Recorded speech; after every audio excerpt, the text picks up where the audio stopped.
Nestled on the tip of Amelia Island sits North Florida's Fernandina Beach. With its shrimp boats bobbing in the harbor next to oak-shaded streets, both tourists and locals come to savor the island life. I would describe Fernandina Beach as a small area that a lot of people come to visit. It's very welcoming. It's kind of like a hippie beach town. We have a shrimp drop where we have a big lit up shrimp, and they drop it just like they do New Year's at the ball with the ball. You have all the pirate ships. There's even Pippi Longstocking's houses down in Old Town. That house was made famous in the 1988 film The New Adventures of Pippi Longstocking, based on the children's book. Hello. Come on, Pippi! Our crime rate in Nassau County is very low when you compare it to our surrounding areas.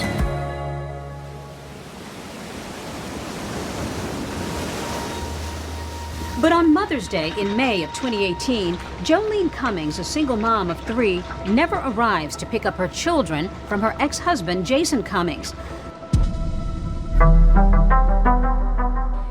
Evening is now falling over northern Florida, and Jolene's 2 young sons are waiting in a grocery store parking lot with their dad. The minutes tick by, but their mom never arrives to pick them up. And it was her birthday, and it was Mother's Day weekend. She always wanted to spend that time with her kids. What were her plans as far as you knew? It would have been the first time that she would have been able to celebrate Mother's Day and her birthday with the boys, and she would be at my house. Why in the world would this mom suddenly disappear on such a big day? Those close to her say that as a young, working, single mother, Jolene would often feel overwhelmed and take off, making time for herself. Might she have just gone off and No. done something without telling you? Has Jolene gone off in the past? Oh, yes. Have I been able to contact her? Yes. Did you have a feeling? Yeah. Yeah, not hearing from Jolene on Mother's Day, on her birthday. Yes, I had this gut-wrenching feeling all day. And I told my husband, I need to call this in. He said, no, Aunt, wait till tomorrow. So at 8 o'clock on Monday morning, I called. 8:08 a.m., Ann Johnson contacted the sheriff's office and reported that her adult daughter, Jolene Cummings, was missing. She stated that no one had heard from Jolene for at least 2 days. I was named the lead investigator on this case. It was urgent to me from the start. While it's certainly not uncommon for an adult to, go missing or take off for a couple of days, there were some things that really concerned Miss Johnson about it. Her daughter would have spent Saturday at the Tangles hair salon where she had worked for 6 years. So Tangles is a salon that's right on the edge of Yulee and Fernandina Beach. It's in a shopping center. There are multiple chairs, multiple stylists working there, day in and day out. Hi, ladies. Hey. I'm Deborah. I'm Brittany. Brittany, nice to meet you. I'm Jill. Hey, Jill. Nice to meet you. She was my hairdresser. That's how we met. Somebody said that she was kind of a hairapist. Yeah. Like a therapist, but doing hair. Yeah, absolutely, because she would always give you the best advice. Now, what was she like as a mom? Because on the one hand, she had this creative career, but then she was also a pretty young mom. She was there to support them. I think she grew up and she didn't get to do the things that other kids got to do sometimes. So she really wanted to make sure her daughter did everything that she didn't get to do. Those boys and her daughter were just the love of her life. The place that she was living in was my brother-in-law's. It wasn't the best, but she was saving to move.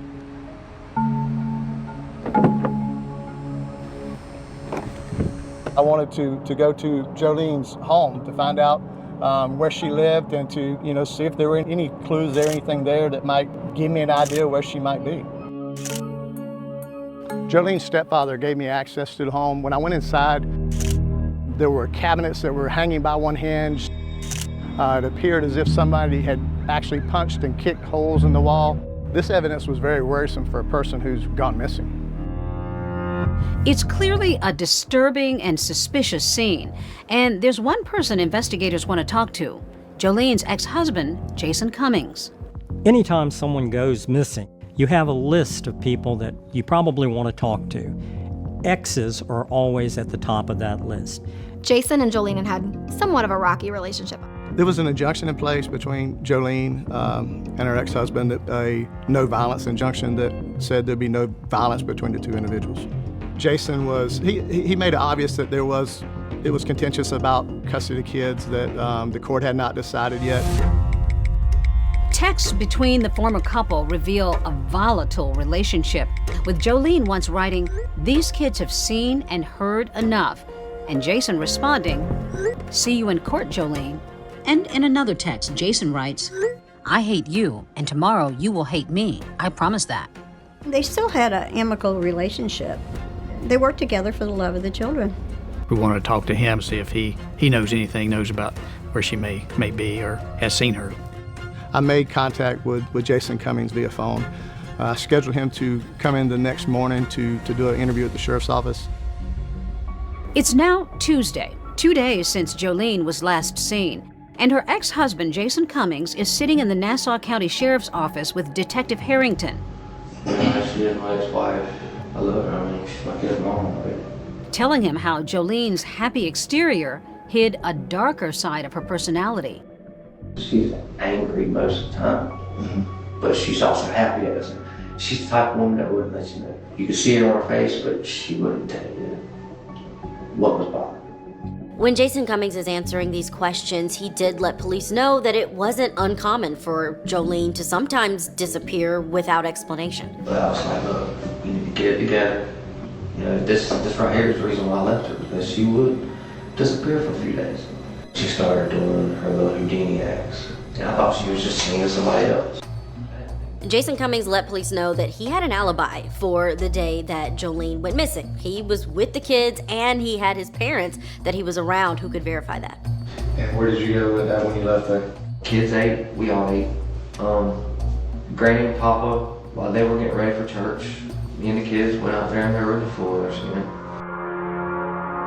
The dad of Jolene's two youngest kids then steers investigators in a completely different direction, mentioning somebody else close to his ex-wife. He said, if you're gonna look at anybody, you need to look at this new guy she's dating. He's not a good guy. She's hanging out with these bad dudes, bad crowd.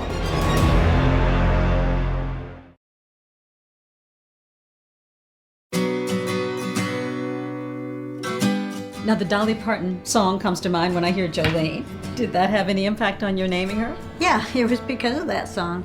Jolene, Jolene, Jolene. Dolly Parton's song is Jolene, and I found the Joleen, which meant pretty. That fit her because when she was born, she had the eyes of green and her hair was auburn. Skin and eyes of emerald green.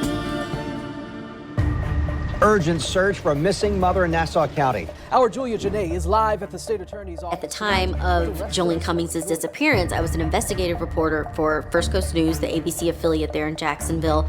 The mother of Jolene Cummings, who said she's heartbroken. We will continue to search for Jolene. We have searched for her utilizing all of our resources, including canines, horses, and boats. People are talking about it like crazy. They're asking questions. They're wanting answers. So days go by. Nothing. What are you thinking? It was the most horrible time of my life. I was searching. Friends were searching. My husband was searching with me. Constant alerts on the news and that she was being searched for. People were asked to keep an eye out for Jolene's vehicle. Those with any information about where Cummings is urged to call the Nassau County Sheriff's Office.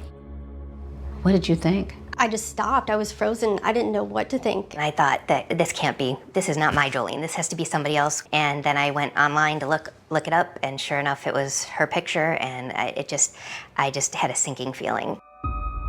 Now, detectives are ready to interview their very first person of interest, and that would be Jolene's ex-husband, Jason Cummings. These two had a volatile relationship. What do you think happened to Jolene? Me personally, I hope that she's don't want to be found, and now she's got all this attention on her. She's probably scared. Is that your hope or is that your thought? That's what is my hope.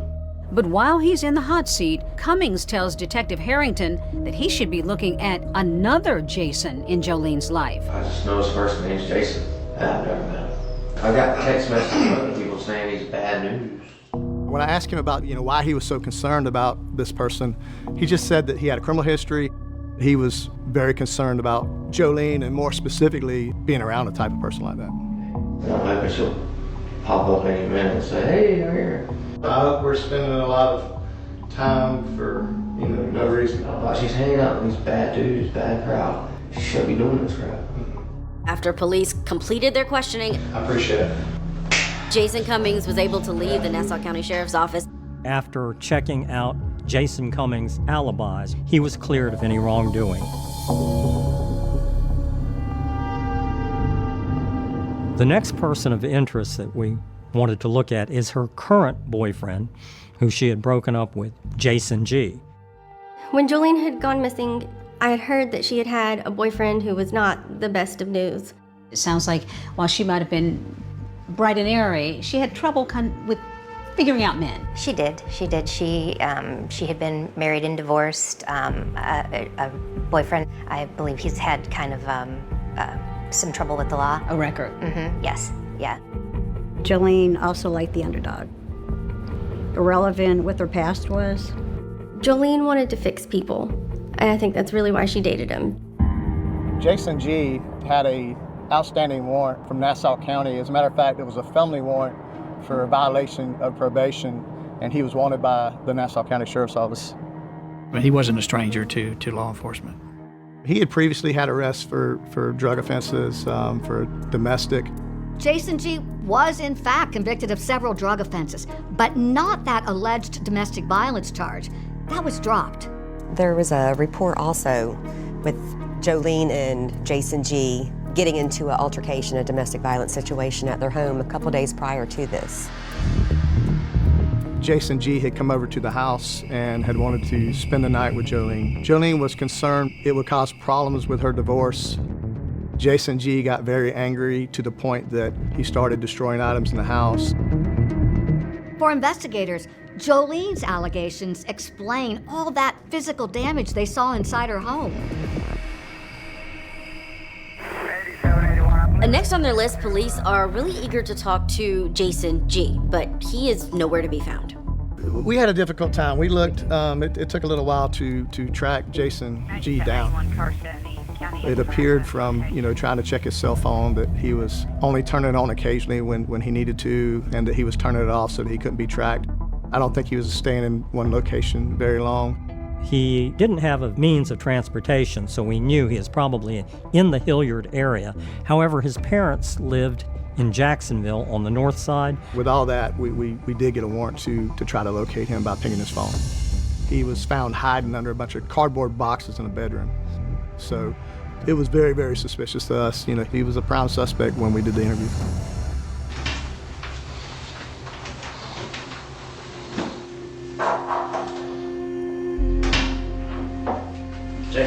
When the interrogation of Jason G starts, it begins with the detective keeping his tone pretty calm, his demeanor pretty calm. Can we go just kind of back to the beginning and tell me, how you guys got together, where you met? That's a little over a year ago. We went to school together and didn't ever know each other, but I went over to the party and we just got together and just clicked. But now cops are ready to take off the kid gloves. The temperature inside of that interrogation room heats up. You're hiding out. I just found out about Jolene being missing yesterday. Honestly, I would never hurt her. But it's time up for Jason G. Detectives see something that makes them wonder whether he had gone one step too far.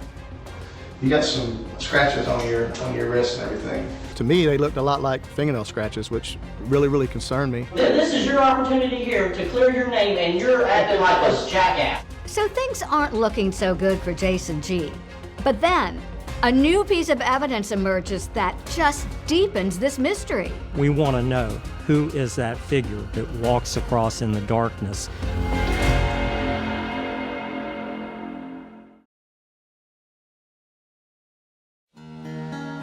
Mother of three, Jolene Cummings, has seemingly vanished from her North Florida town, setting off alarm bells within the small community.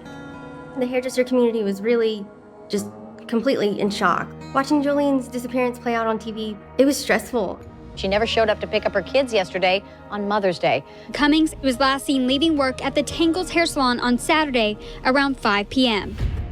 Florida's Nassau County Sheriff's investigators are racing against the clock to figure out what happened to the hairdresser.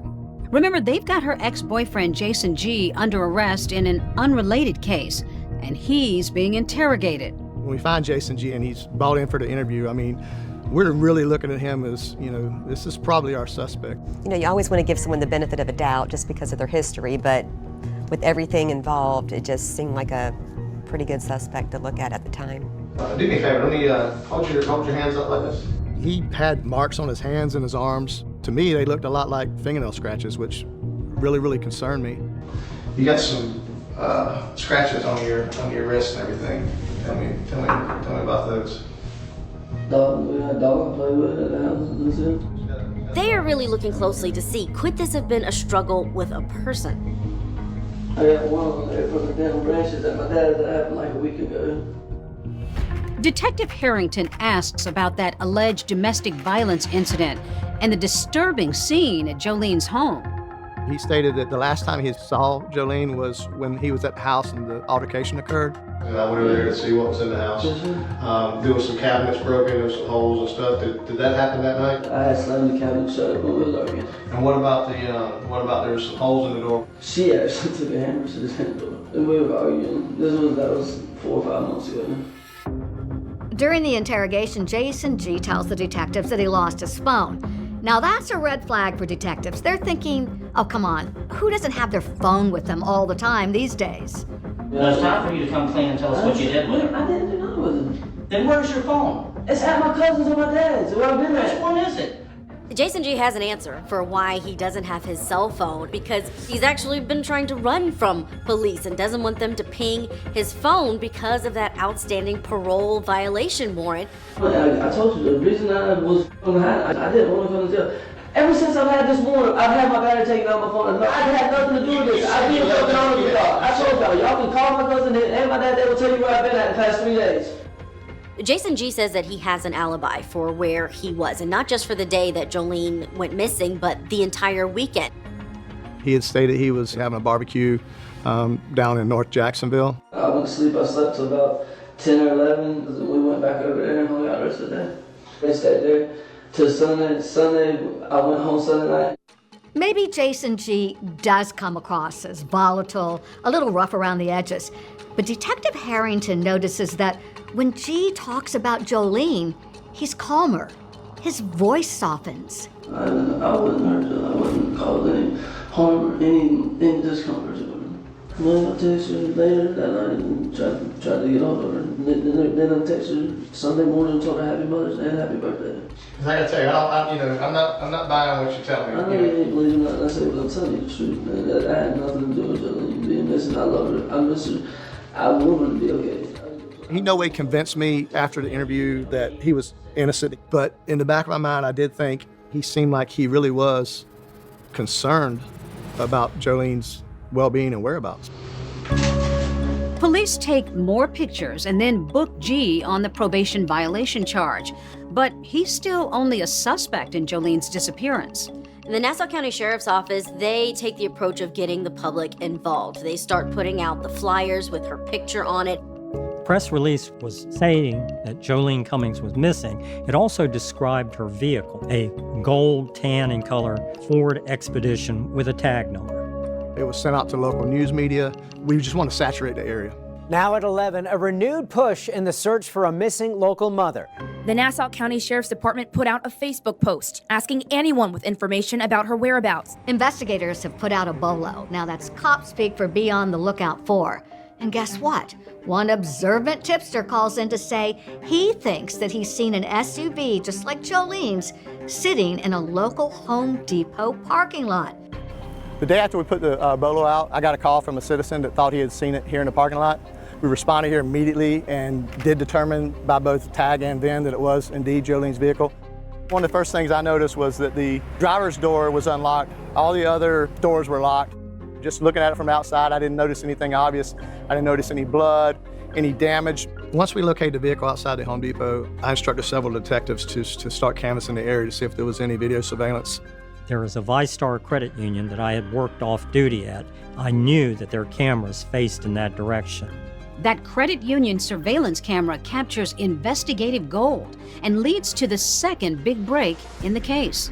When we looked at the camera angles, we determined that shortly after 1 a.m. on Sunday morning, the vehicle comes up the approach road off of State Road 200 from the direction of the salon and is immediately pulled into the parking area. You cannot see who's driving it at that point in time. And then you can see a figure emerge and walk across the screen towards the right. Everyone is hoping that it's Jolene getting out of that car. Then, a minute later, a figure is visible in the doorway of a nearby convenience store. It was kind of like that hair on the back of my neck stand-up moment because I was like, this is who I'm looking for.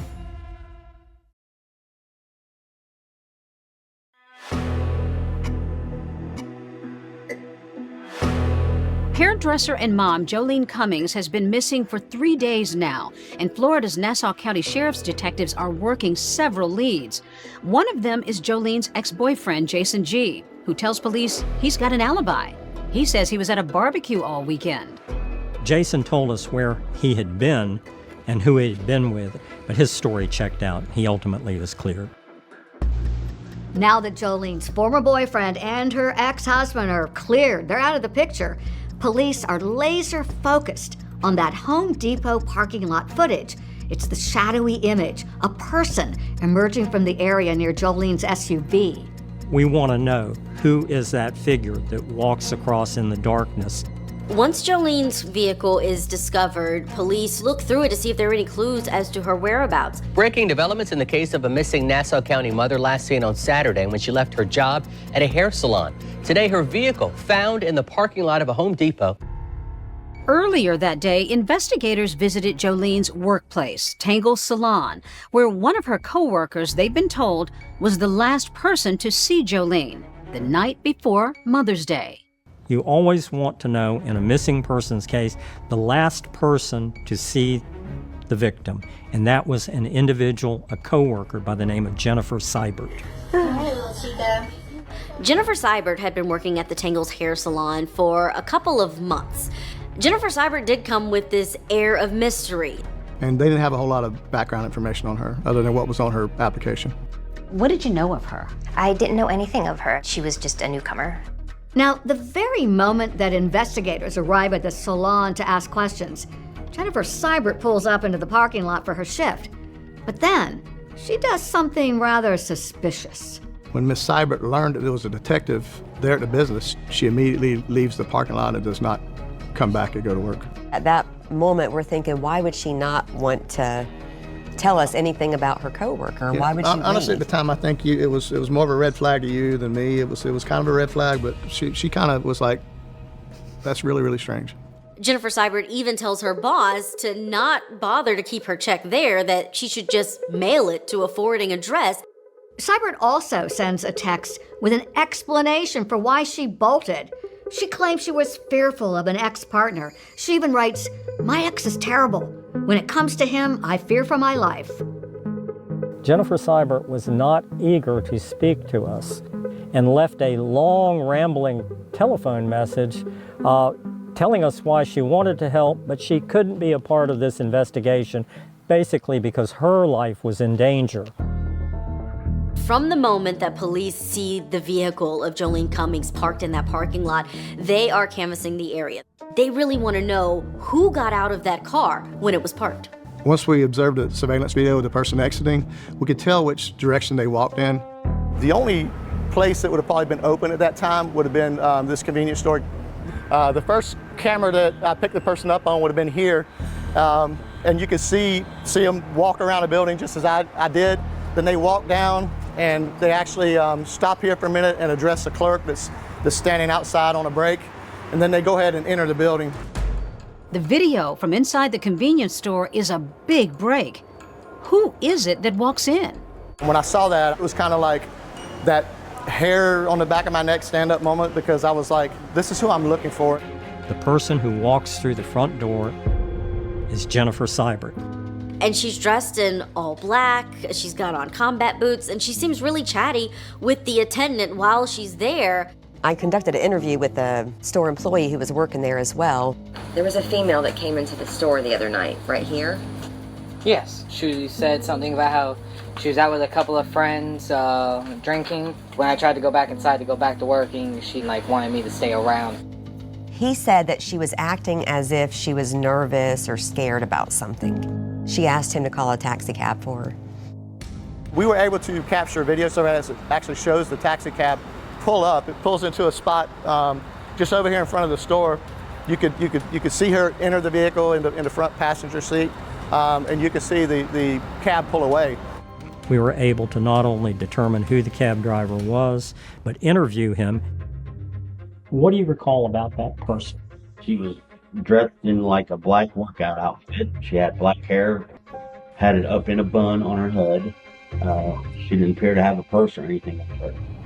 What stood out to me and the cab driver was that Jennifer Seibert had stated that she had been out with friends that didn't have enough money for gas, but yet she had prepaid for the cab ride on a credit card. I found that kind of odd because if a person's prepaying $20 on a credit card, they should be able to give somebody $5 worth of gas and get a ride. The location that the cab driver was asked to take Jennifer Seibert was of interest to detectives because it wasn't exactly where she worked, the Tangle Salon, but it was in the same shopping center. He dropped her off by a small black vehicle, which we knew that was what Jennifer Seibert owned and drove every day to work. At that point in time, our number one priority is to find Jennifer Seibert, who is now purposely evading us. But there's just one major problem. Police can't find Seibert. The address on her Tangle's job application isn't even real. I went to that location, and what I discovered is that it is a non-existent address. It's a fake address. This is the fake address that Jennifer Seibert has given in her application for employment. Just nothing here. There's no residences, nothing. And it became apparent to me that this was something amiss. Where is Jennifer Seibert? Investigators race to find her. Will they also find Jolene?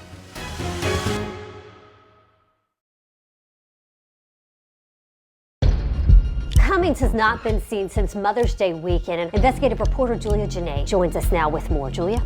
Heather, that video that was released shows the missing SUV of Cummings being driven what appears to be Jennifer Seibert. So once they look at that video, who walks through the doors of Gate gas station but Jennifer Seibert?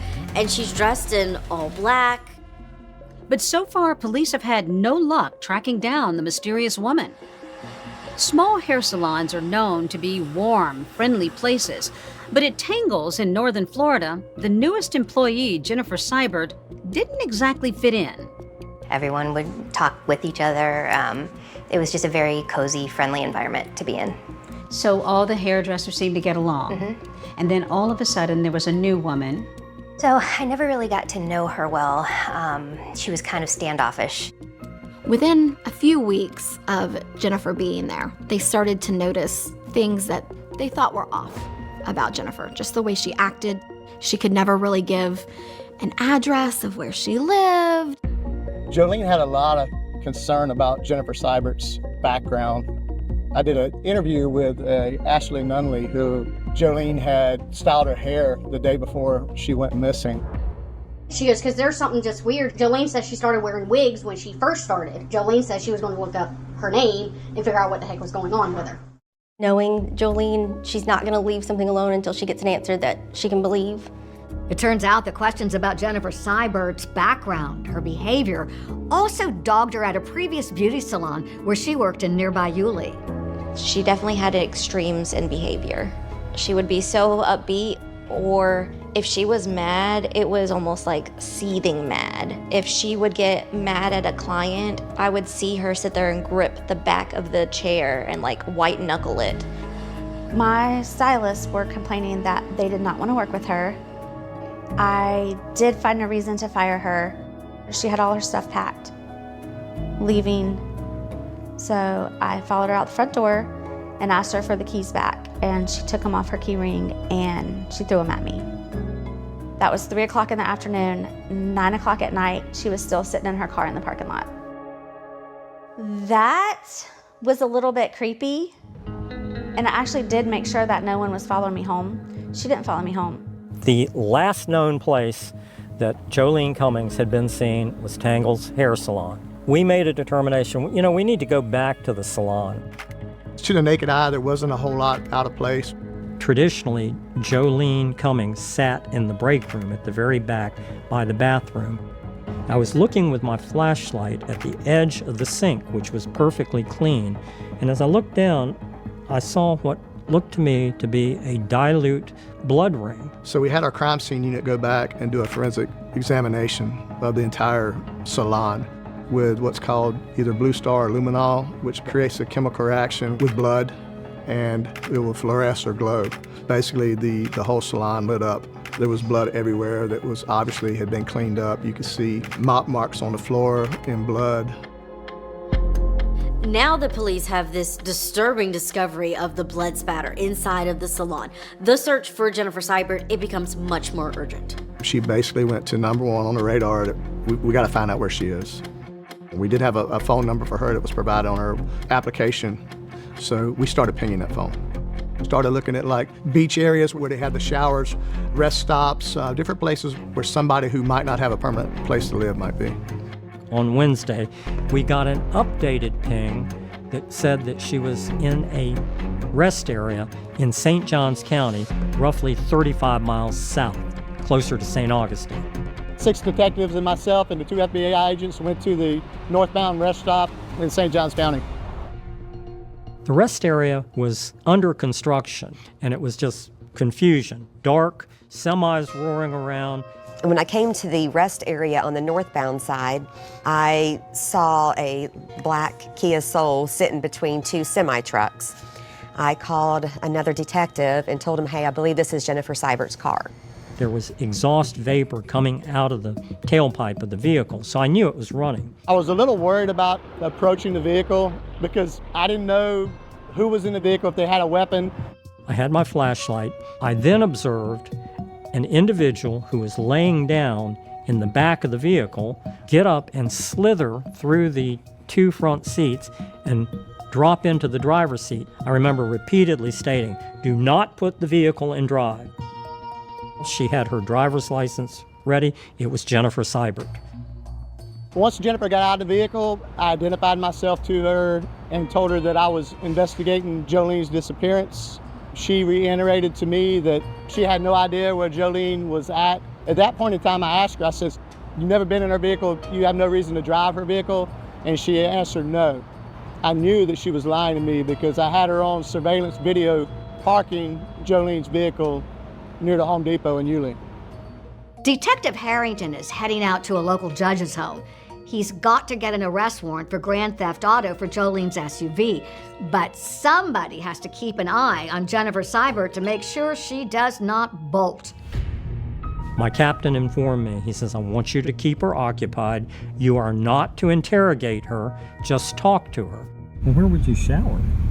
At the gym. I'm going to take a break from body pump and just stick with the cycle classes for a while. And the curious thing to me was she never once asked, what is this about? She never once asked, am I free to leave? Are mosquitoes a problem at rest areas? Oh my goodness. When a mosquito bites me, it just takes probably almost an entire month for that one mosquito bite to heal. But it's not mosquito bites on Seibert's face that are getting the attention of detectives. She had claw marks on her face, she had band-aids on her face. It looked like to me that she had been in one hell of a fight. Back at the station, she appears oddly relaxed and in a good mood when she's talking to officers, not the suspect of this intense missing person search. She was very open, communicative, actually laughing, joking. Those hurting you? No, they feel great. You can put them on tighter if you want. Whatever you want to do. But nobody could have guessed what would turn up in Seibert's background and just how entangled her past was. It was bigger than I imagined. It was like flipping a switch. This is a woman who was reported missing by her own mother decades before this happened in 2004. I had 2 IDs at the time. I had myself and then my other ID. And once detectives start digging into the background of this woman, they discover she's not at all who she claims to be on a number of levels. In fact, she had been using up to 18 different aliases and had lived in over 30 cities. No one had any idea how truly just unhinged that she was. And there's more surveillance video of Jennifer Seibert, but will it reveal the fate of missing hairstylist Jolene Cummings? Do you think it was a conspiracy or a lone gunman? To me, it's a much bigger story than the Kennedy murder. Is this mystery ever going to get solved? Who killed JFK? Monday night on ABC.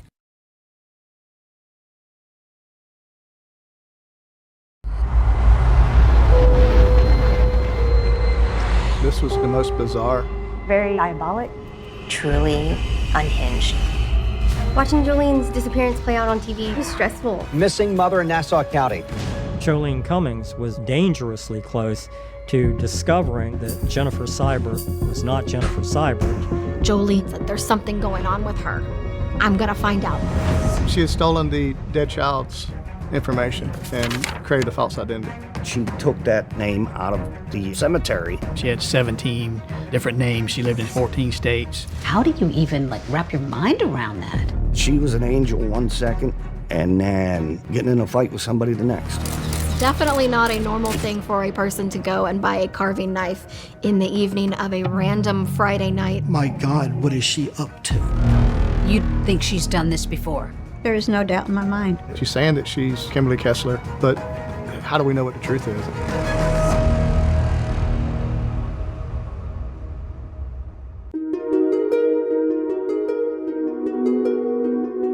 Well, it was her birthday and it was Mother's Day. And I wanted her to be reminded that she was my special blessing on a Mother's Day, a gift that no other could compete. And then text her that Saturday and, hey, did you get the angel? And that was the last text.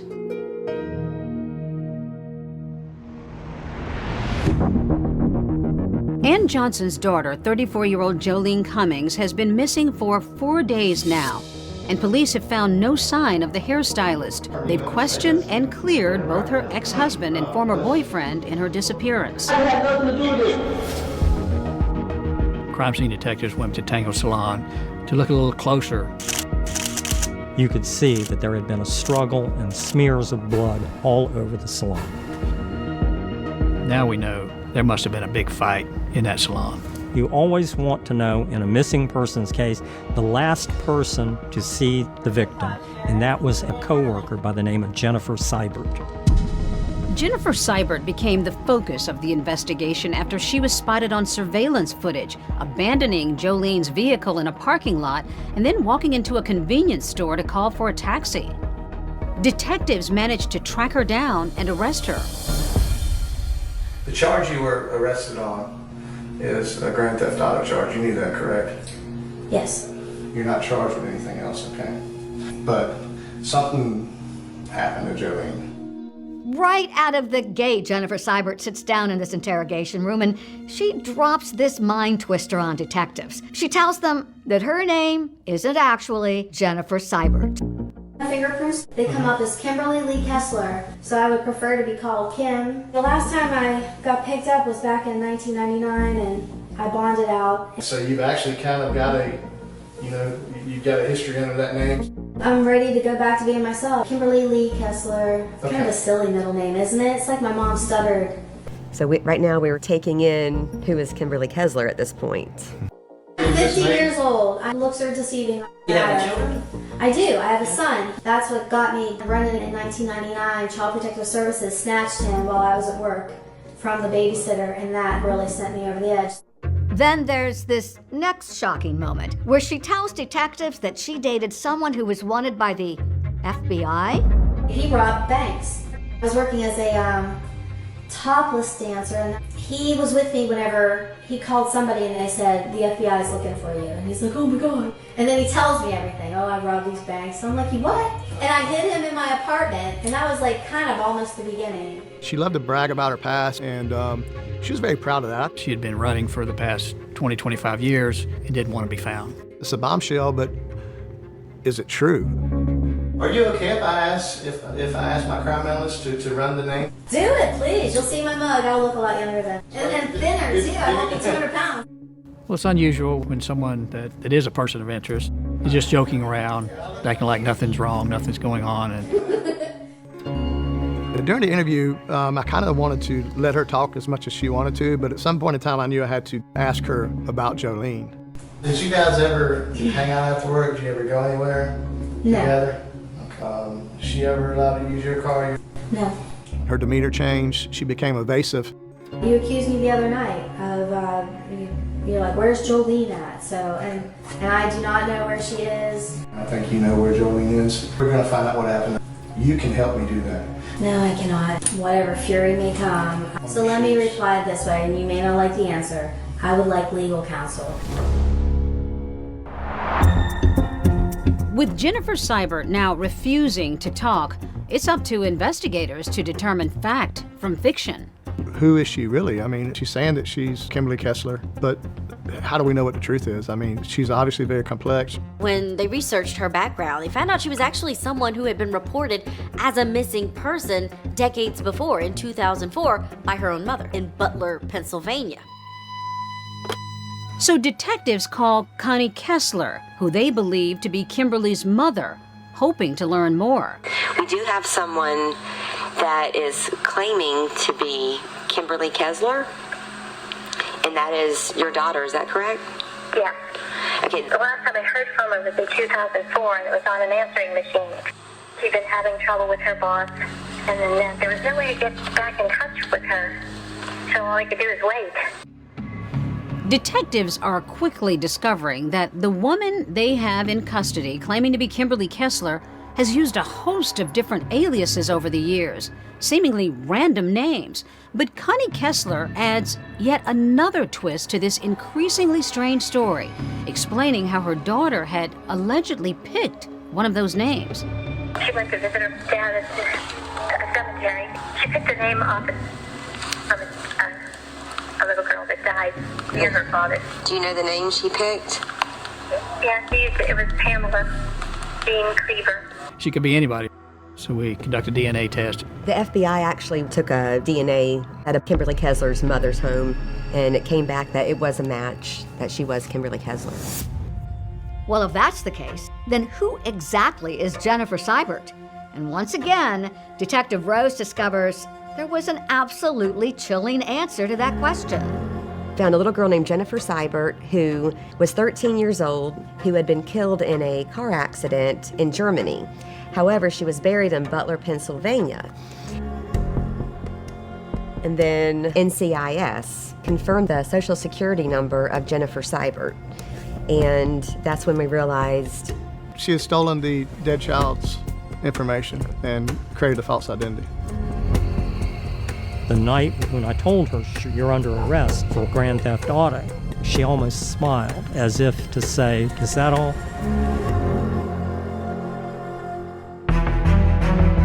Police are just scratching the surface in their search for a missing mom, and now they're about to dig up a tangled tale of chaos beyond what they could have ever imagined. I saw something about stabbing you in the leg. Can you tell me about that?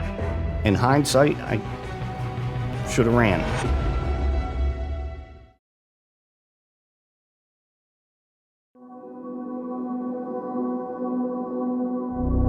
With Jolene Cummings still missing, police are learning more about the woman they've got in custody. Turns out her name isn't Jennifer Seibert, it's actually Kimberly Kessler. And the more they unravel, the more complicated her past becomes. Come to find out, she had 17 different names. She lived in 14 states. Very unusual for someone to have that track record and is not running from something. During the next couple weeks, I conducted several audio interviews. And we had to try to figure out who we actually had in our jail. So we're just trying to get whatever information we can. We discovered a husband. She had been married. When I spoke to him, he said, I met her in Arizona. She was stripping during that time. Well, I can tell you she's a master of disguises. She wears a lot of wigs and changes her look a lot. You know, she did wear a lot of wigs. Is she? She's very exotic. He knew her as Melissa McKernan. So I have Melissa had to get across my chest. So he was kind of shocked whenever we told him, hey, this is not Melissa McKernan. Her true name is Kimberly Kessler. Oh, hell no. I was like, he don't even have a real name on his chest. But going back to the 1980s, Kimberly Kessler was just this small town girl living in Butler County, Pennsylvania. Kimmy, that's what they called her. Short-haired, tomboy, cute little young lady. So you did know her? I guess she knew me. She was good friends with a cousin of mine. The girls would all ride horses and that together. I met her a few times through the girls. I guess she had like a little schoolgirl crush on me or something. She has a past with other people from high school. Kim was a year behind me in high school. I was class of 85, she was class of 86. She was a cheerleader, Tom Sims hadn't seen her for years while he'd been in the Army, and then one day their paths crossed again. I stopped in the bar to have a beer, and she was working. She was blonde and fit and beautiful, and we went out for drinks, and yeah. They eventually end up dating and living together. Can you tell me some more about her? She's got a handful. She wasn't a friendly person, always scheming. She was an angel one second, and then getting in a fight with somebody the next. Was that a normal thing for her, like acting out and being violent? Yeah. One of her moods got me with a steak knife. I saw something about stabbing you in the leg. No, she stabbed me in the chest. She bit my dad in the leg. She bit your dad in the leg? Yes. She attacked him, bit him on the leg. Oh, you should have seen it. It was a huge bite mark. It was the day after she hit me with the iron piece off the gas stove. She grabbed off, the burner and hit me upside the head with it. I think she already had her escape planned because she was gone after that. Gone. Tom Sims says police came to the house for each violent incident, when Kessler stabbed him, when she bit his father, when she struck him with that iron grill. But he never pressed charges against her. I probably should have. Young and naive. But about a year later in 1990, Kessler was back, and she wants to catch up. Sims would later tell police about a troubling conversation that he says he had with her. We had a cat. Mm-hmm. His name was Malcolm. That cat and I were very attached. She's the greatest cat in the world. I asked her, where's my cat? And she's like, well, I couldn't take him with me, so I had to kill him. Did she say how she did that? She shot him with a shotgun. I saw no empathy. I was absolutely sick to my stomach. And then she disappeared again. Kessler has never responded to those allegations, but while Sims only knew her as Kimberly Kessler, there are plenty of others who knew her by entirely different names, including Sergeant Jim Walters back in Virginia Beach in 1999. I knew it wasn't Christina Brooks that I was talking to, but that was the name she gave me. It was a very bizarre situation in Virginia Beach. She lived with the father of her child, and a neighbor saw her digging in the yard with the kid in the hole, and she said it was a grave that she was digging, and she was acting very bizarrely. So the neighbor called the Child Welfare Services, and they came and took the child. On August the 3rd, 1999, I received a call that there was a disorderly, suspicious person at social services, and we spoke real quickly, and I asked her to leave. That's when we followed Christina Brooks out and stopped her on the other side of the bus stop. Sergeant Walters says he's never forgotten what he says he discovered in her purse. A Smith & Wesson .357 Magnum, a taser, and a roll of duct tape. We call it a kidnap kit. Sergeant Walters arrests Christina Brooks for carrying a concealed weapon without a permit. Found out later that she was released on her recognizance, and of course, gone. It gave me chills. My God, what is she up to? Turns out she was up to a lot. Remember that childhood friend David Trempis? By 2018, he was living in San Antonio when he says he got a message on Facebook from a woman in Florida. I got a friend request from Mia Stone. you know, and I accepted it. She told David Trempis that she wanted to help him out. He was kind of going through a custody battle with his child. She's real persistent. I told her, well, if I ever come down to Florida, I'd meet you. And the very next day, bam, she was here. She just got there overnight. That was kind of freaky in itself. I said, I'll meet you at the Whataburger in town. And she come walking up, and she had that big black curly wig on, and it was, down over her eyes, and, it was just out of place. And she had a scar on her face. David Trempis told police that Mia Stone claims she got the scar when her ex-husband tried to run her over. And now she wanted to move to Texas and marry Trempis. Well, she wanted to move in with me. That's why she was up here. And I just kind of played it cool and said, it was great to meet you. And then, well, I got the hell out of there. It's time to go. About a week later, Jolene Cummings goes missing.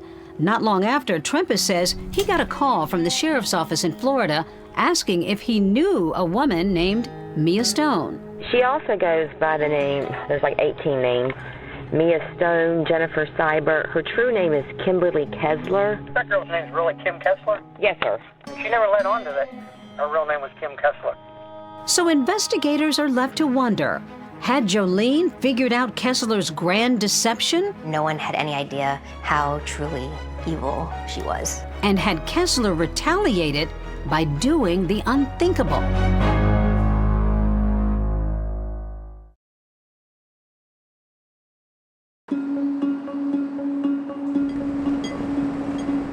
When Jennifer Seibert first arrived in Fernandina Beach in 2018, no one had a clue about her trail of chaos and red flags over the years. Let me tell you what, Jolene was very inquisitive, very intuitive, and when she said someone's fake, it's like, you're putting on an act, or you're not who you say you are. So was Jolene on the verge of discovering the real story about the woman now known as Kimberly Kessler? I believe 100% that Jolene was going to check to see who she was. Investigators uncovered text messages Jolene had sent about the new employee, suggesting there was something off about her that she couldn't quite put her finger on. Did you get a vibe between the two of them when she was in the salon? Yeah, Kimberly was kind of standoffish, and there was definitely some tension between them. Well, the theory is that Jolene Cummings was dangerously close to discovering, number one, that Jennifer Seibert was not Jennifer Seibert, and number two, who she might really be. Towards the end, it had gotten contentious to the point that they would yell at one another in front of clients. And there had been a fight in particular where the argument ended and Jolene looked at her client and said, "There's something going on with her. I'm gonna find out." I think that pushed Kim Kessler, Jennifer Seibert over the edge. Just stand up and bend over a little bit for me. With Kessler in custody, detectives begin searching her phone. Her phone was definitely an insight into where her mind was, leading up to the moment that Jolene went missing. Jolene goes missing on May 12th. We see Kimberly Kessler's search history starts to shift from recipes and stores and the normal things to how long does it take for a body to decay? How to hide the evidence of a crime. It was very weird what she was searching. No body, no crime. How to dismember a body. No one had any idea how truly evil she was, how truly unhinged that she was. We're here in the alley behind Tangle's Hair Salon, or what used to be Tangle's Hair Salon. This was the back door to the salon. And it's in that alley where detectives find another huge clue. We have video surveillance from two different sources, and the dumpster behind us is visible in several of those videos. The surveillance video shows Kimberly Kessler taking numerous large trash bags that are pretty full and pretty heavy based on the way that she's got to swing them into the dumpster behind the salon.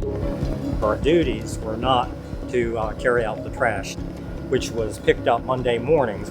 So it was unusual that after hours she would still be here. Once detectives start piecing things together from inside of the Tangle salon and looking at the alley outside, they start to develop a theory that Jolene Cummings may have been dismembered and discarded in that very dumpster. They processed the whole place, and there was so much blood there that nobody was going to survive that. Investigators scanned that surveillance tape hoping for more clues, and boy did they get one. They see Kessler driving by Tangles as though she's checking to see if the dumpsters had been emptied. We discovered that the local waste company had actually picked up the dumpster for disposal. And at this point, she no longer drove by. Police learned that the contents were taken to a landfill in Georgia, about 25 miles away from Nassau County. The FBI took the lead on actually searching the landfill. The FBI Jacksonville team's been working around the clock in support. This landfill is absolutely enormous. We knew it was going to be a needle in a haystack, but we knew we had to try to search and see what evidence or if Jolene herself was in that dump. It was 117 degrees, so it was miserable, but it had to be done. It was gut-wrenching. I mean, I was in tears. To know that you could be thrown away like trash when you were an amazing person. But after nearly a week of combing through the landfill in scorching temperatures every day with no positive results, law enforcement called off the search. Sheriff Leeper, he didn't have to say anything. His face said it all. It was a face of disappointment, of grief that we didn't find her. Inside, this had to just be your worst nightmare. It's a nightmare that no parent, no one that has a loved one should ever have to endure. The not knowing was the worst. Despite not having a body or finding the remains of Jolene Cummings, the state attorney's office decides they are going forward with charges of murder against Kimberly Kessler along with grand theft auto. At the point that I'm coming into the case, I am focused on justice for Jolene. With prosecutors now preparing to try Kimberly Kessler for first-degree murder, she's going to undergo yet another transformation. Jordan Beard is Jolene Cummings' cousin. And with behavior like that, is she actually fit to stand trial for Jolene's murder?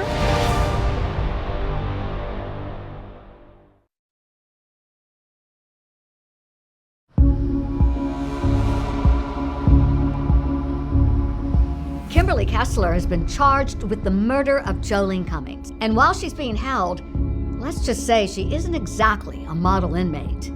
So Jennifer Seibert was brought here, and she's booked and held in this area. What was she like as an inmate? She was hateful, mean. She did not like us. She would do the craziest things. She actually ripped her smock off and completely got naked, started smearing feces all over herself, and it just went from there. She then decided it was a great idea to throw it at us. So we were in there dunking, diving, trying to get away from it. At a point in time during her incarceration, she began a hunger strike, went from 170 pounds to down around 80 pounds. But her bizarre behavior didn't stop there. Jordan Beard is Jolene Cummings' cousin. At pretrial hearings, Kessler would disrupt the proceedings, yelling about her representation, yelling about her treatment in jail. Jordan Beard is Jolene Cummings' cousin. Her contention was that one of her defense attorneys was cousins with Jolene Cummings. Jordan Beard is Jolene's cousin. But Judge James H. Daniel rules that this is false. There was no relationship between Jordan Beard and Jolene Cummings or anyone in Jolene Cummings' family. Kimberly Kessler now has to watch the proceedings on a video feed from jail. And because of all that seemingly unhinged behavior, she's declared mentally incompetent to stand trial. We had the hearing to determine whether she was mentally competent to proceed to a trial. And we presented evidence to show that she was delusional, she was mentally ill. Kimberly Kessler had a lot of strange tendencies, and prosecutors did not believe it. They felt that she was putting on an act in order to avoid having to face the charges against her. I actually went over there one day while she's not eating, and I wanted to talk to her, and I determined right then that she was putting on an act, trying to let everybody think she's crazy. As time goes by, more hearings are held to make a determination as to whether Kimberly Kessler is competent to stand trial. A judge is now weighing whether murder suspect Kimberly Kessler is mentally competent and whether she'll need to be force-fed. At these hearings for competency, there was a psychiatrist who testified as to whether or not Kimberly Kessler could be a part of her defense and ultimately be competent to stand trial. If you have found Ms. Kessler intelligent and strategic, some of the things that she does are very intentional. What I mean is that her behavior is something that is thought out and organized. Even Kessler's jailers were brought to the stand to say that they believed she was completely rational. Was Ms. Kessler capable of communicating her thoughts and her needs to you? Yes, ma'am. A high-profile murder suspect is competent to stand trial. That's according to doctors at a Florida hospital. I felt like she was choosing to do this for whatever reason, and it was not the product of some mental health disorder. Finally, after 3 long years, Jolene Cummings' family is in the courtroom, about to get their chance at justice.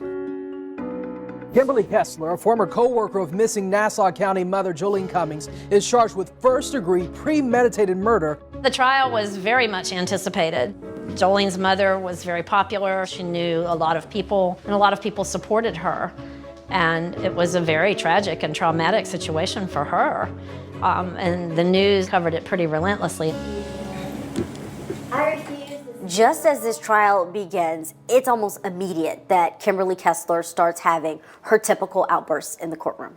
I refuse the public defender's office. They appointed Jordan Beard, Jolene Cummings' cousin, as my public defender. They appointed Jolene Cummings' cousin as my public defender. What, you don't want the public to know that? She'll be downstairs as she's been through the proceedings thus far. There are critical stages in a proceeding where the defendant has to be present. Trial would be certainly one of them. However, it's also my job to make sure that the state has the ability to prosecute a case. The judge decides to excuse Kimberly Kessler from the proceedings, and now there's the opportunity for the state to actually get started with their opening statement. The following evidence will establish premeditation beyond a reasonable doubt. Premeditation that the defendant planned Jolene Cummings' death. But as Jolene Cummings made plans for the next day of her life, the defendant had planned Jolene's death. Prosecutors are about to present the heart of what they insist is a pre-planned murder case. Video of a shopping trip, and what Kessler is buying will chill you to the bone.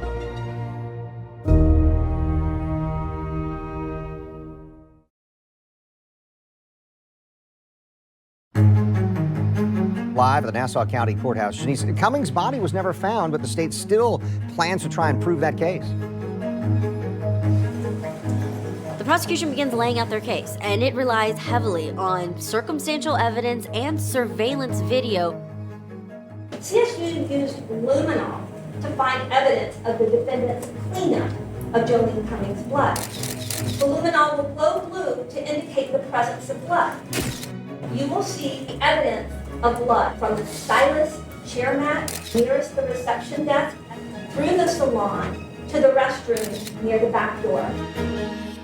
Prosecutors argue that after spending hours cleaning the bloody crime scene, Kimberly Kessler, known at the time as Jennifer Seibert, went to Walmart to buy a set of items that paint a truly macabre picture. The Walmart video and receipt, which are evidence that at 8:57 p.m., the defendant used her credit card.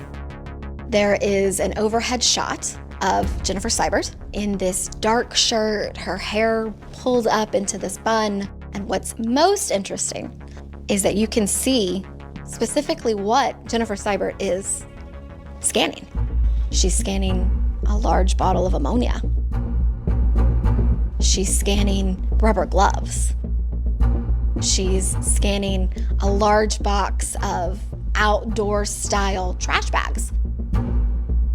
And she's scanning an electric carving knife. This is not Thanksgiving. What is she buying this knife for? And I'm like, oh my God, she dismembered her. Prosecutors say that this evidence ties into what they found behind the Tangles salon. What are we looking at here? Out. Ultimately, that tub was found by detectives, and inside of that was Jolene's blood as well as a fingernail. Why would Kessler kill Jolene? Well, prosecutors believe it was because Jolene was on to Kessler's games. In fact, a Tangles employee took the stand with some telling testimony, what she heard on the day of the murder. Do you remember Jolene Cummings telling the defendant, "You're fake"? You fake, yes. I remember told that you fake for away. Like you. Jennifer Seibert didn't want to be found out as Kimberly Kessler. That's what it appeared, based on the timing of the comment that Jolene made and when this murder happens. But the defense insists there is no evidence of premeditation in this case, and that's what's required for a first-degree murder conviction. I certainly submit to you that that is evidence of conflict, of violent conflict. But what the state cannot offer you, what they have absolutely no proof of, are the questions that you need to decide this case. Who started the fight? There's nothing to counter the theory that this had been a mutual combat, a fight. I mean, a physical fight between two women that ended up in one of the women dying. And that's just not first-degree murder.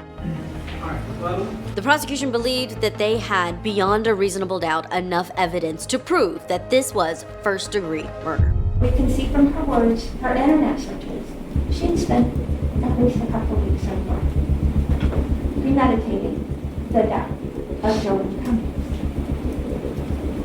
From her internet searches, it's obvious that she intended to kill her. That's all the evidence you need to find the defendant's premeditation beyond a reasonable doubt.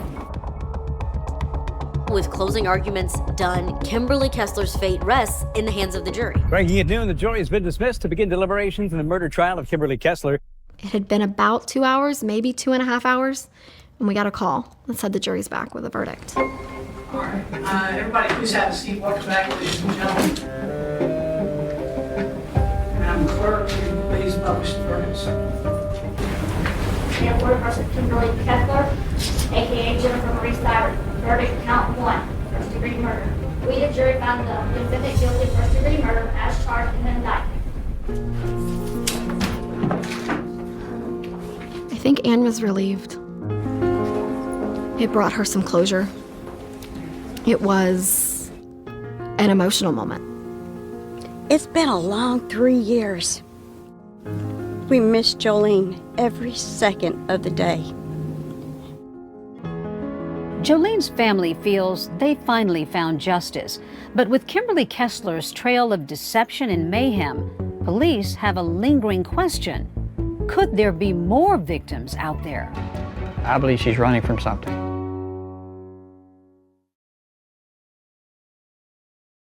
It's a tale of two women, Jolene Cummings, hairdresser and mom, who disappeared on Mother's Day, never to be found. And Kimberly Kessler, also a mom, who spent years crafting multiple identities and was convicted of murdering Jolene. Now, Kessler is about to be sentenced. Jordan Beard is Jolene Cummings' cousin! And like so many times at trial, Kimberly Kessler disrupts the proceedings and is taken out of the courtroom.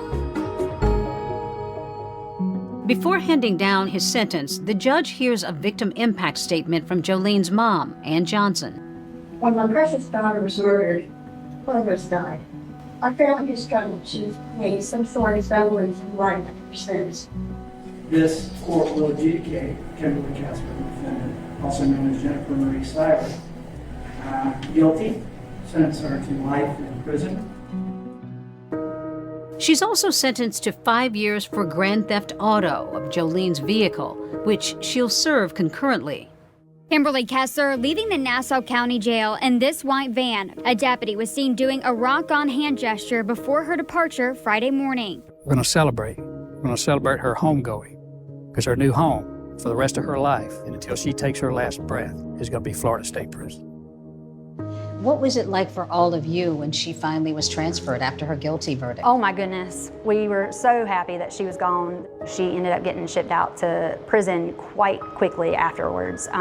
We did celebrate. We had a cake. There's a picture of us.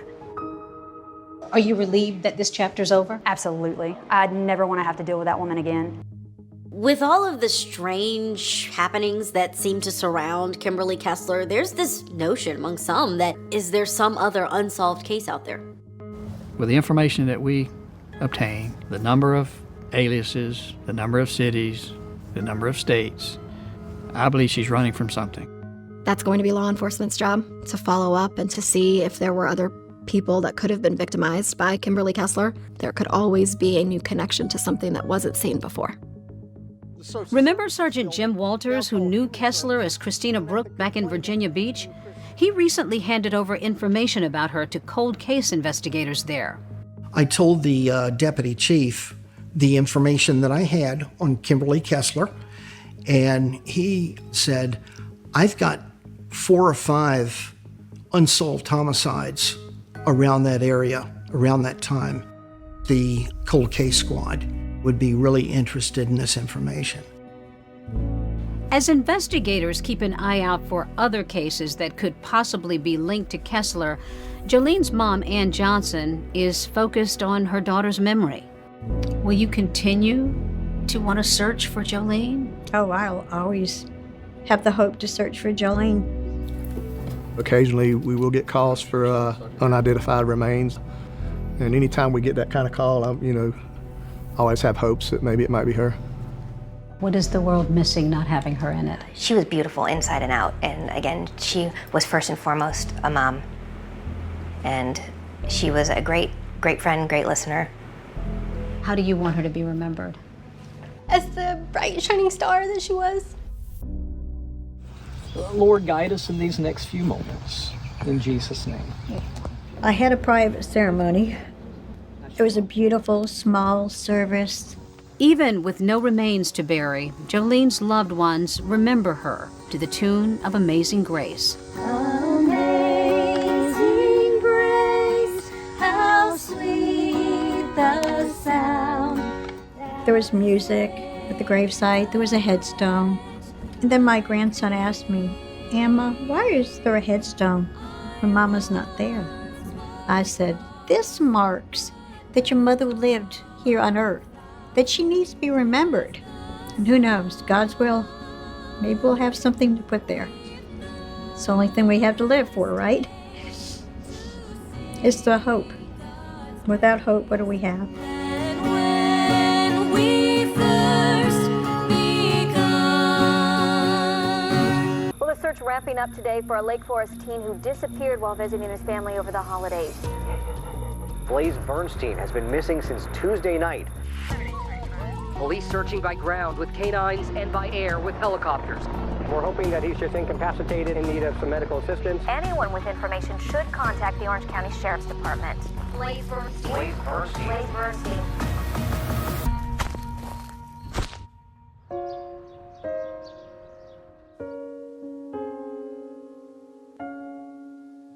What are your favorite pictures here? The kids like to goof off a lot, and he would dress up. They love to dress up. They love to do puppet shows, and this is him in a school play when he was little. And we spent a lot of time at Disneyland, because it's right here in our backyard. Oh, yeah. That's us sitting there. It was a great day. Memories of much happier times for parents. Gideon and Jeannie Bernstein married in 1992. They moved from Los Angeles to Orange County to raise a family.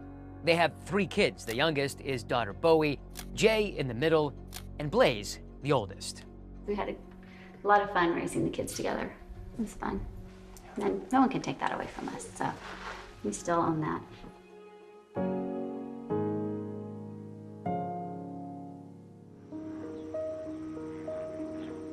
Blaze Bernstein grew up here in the city of Lake Forest.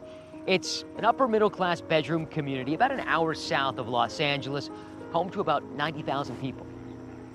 Growing up in Lake Forest was really nice. It was kind of inland from the coast, like 30-minute drive from the beach. It was actually a really quiet residential area. Houses were beautiful, a lot of families there. When we wanted to start a family, we left Los Angeles with the idea that we'd be moving to a safe suburbia, one of the safest places in the country. And by all accounts, Blaze is this bright, gifted teenager with a sharp wit and a warm heart. I've known Blaze since we were babies. Blaze as a kid, besides being very high energy, he was really creative, he was very thoughtful. Blaze was incredibly bright, curious. He was really a Renaissance young man. I mean, he was interested in everything. Surrounded by family and friends, Blaze was bar mitzvahed in 2011. That's a Jewish celebration of adulthood on a boy's 13th birthday. It was an occasion especially meaningful to his grandmother. I did know that his grandmother was from Romania and survived the Holocaust. I really think that Blaze got it. He was proud to be a Jew, humanistic philosophy, caring about the world and understanding the world's only going to change if human beings change it. But even though Blaze possessed that understanding, it offered no protection from becoming a target of frequent bullying. Growing up in Lake Forest was not super easy for him. He was bullied every single day on the bus. He just wanted to get out of the public school system. And it wasn't just the bullying. Even though Blaze is a good student, he longs for something more. Go, man, go! Something that challenged him, not just intellectually, but creatively. And he would find it at OSHA. OSHA is the Orange County School of the Arts. It is a 7th through 12th charter art school. In order to get into that school, you have to audition, and about 1 in 10 students who audition actually get into this school. So it's very competitive. Blaze auditioned for OSHA. He was artistic in every single way possible. He was very creative. His talents going in were performing arts and writing, and he wanted to move into the creative writing department. We've had students who wound up professional actors, designers, the writers, the whole thing, musicians. Among the more famous OSHA alumni are actors Pedro Pascal, class of 1993, who starred in the HBO hit The Last of Us, and Matthew Morrison, a 1997 graduate and star in Fox's popular TV series, Glee. I want you to listen very closely to the lyrics because I really mean what I'm singing. Once Blaze got to OSHA, he felt like there was a community there for him. He had a lot of friends. He was very social. I met Blaze when he was a senior in high school. He shared some of his writing with me, and I wrote a letter of advocacy for his application when he applied early decision to Penn because he was a brilliant writer. Blaze's exceptional talents got him into the University of Pennsylvania, and he moved across the country to Philadelphia as a pre-med freshman in the class of 2020. Was he homesick at the start? I think that the first semester at school was difficult for him in terms of the social life there. He was used to being in a small school. Now he's a little fish in a big sea, and I think that he had to come to grips with that. When I found out that he was going to an Ivy League, I was like, oh, that makes sense. At Penn, Blaze got involved in Penn Appetit. Penn Appetit is a student-run magazine for people who are interested in writing and also interested in food. He knew that those would be his people. Our photographer for Penn Appetit, he held a photo shoot where we dressed up in our chef's whites and aprons. We brought whisks and knives. We have photos of him, holding the whisk, being surprised. I mean, he was so helpful, and we're so fortunate to have these photos of him.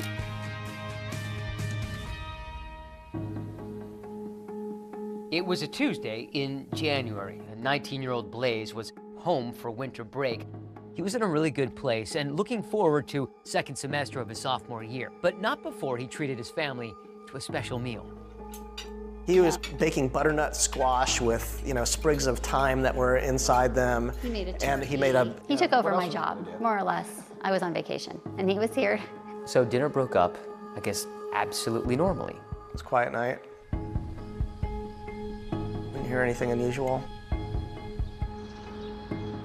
I woke up the next day and it was a normal morning. A normal day until it wasn't. I got up and Blaze's door was closed, and the housekeeper said, "Oh, don't wake him, let him sleep in."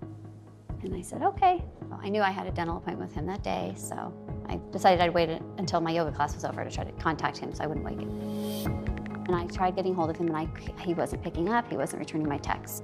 But I went to the dental appointment thinking he would show up, and I immediately called Gideon, and I said he never showed up for his appointment. And he said, well, are you sure he slept at the house last night? And that's when when we both kind of freaked out. I yelled, oh my God. 19-year-old Blaze Bernstein was last seen Tuesday night. We're hoping to find him and bring him home safely.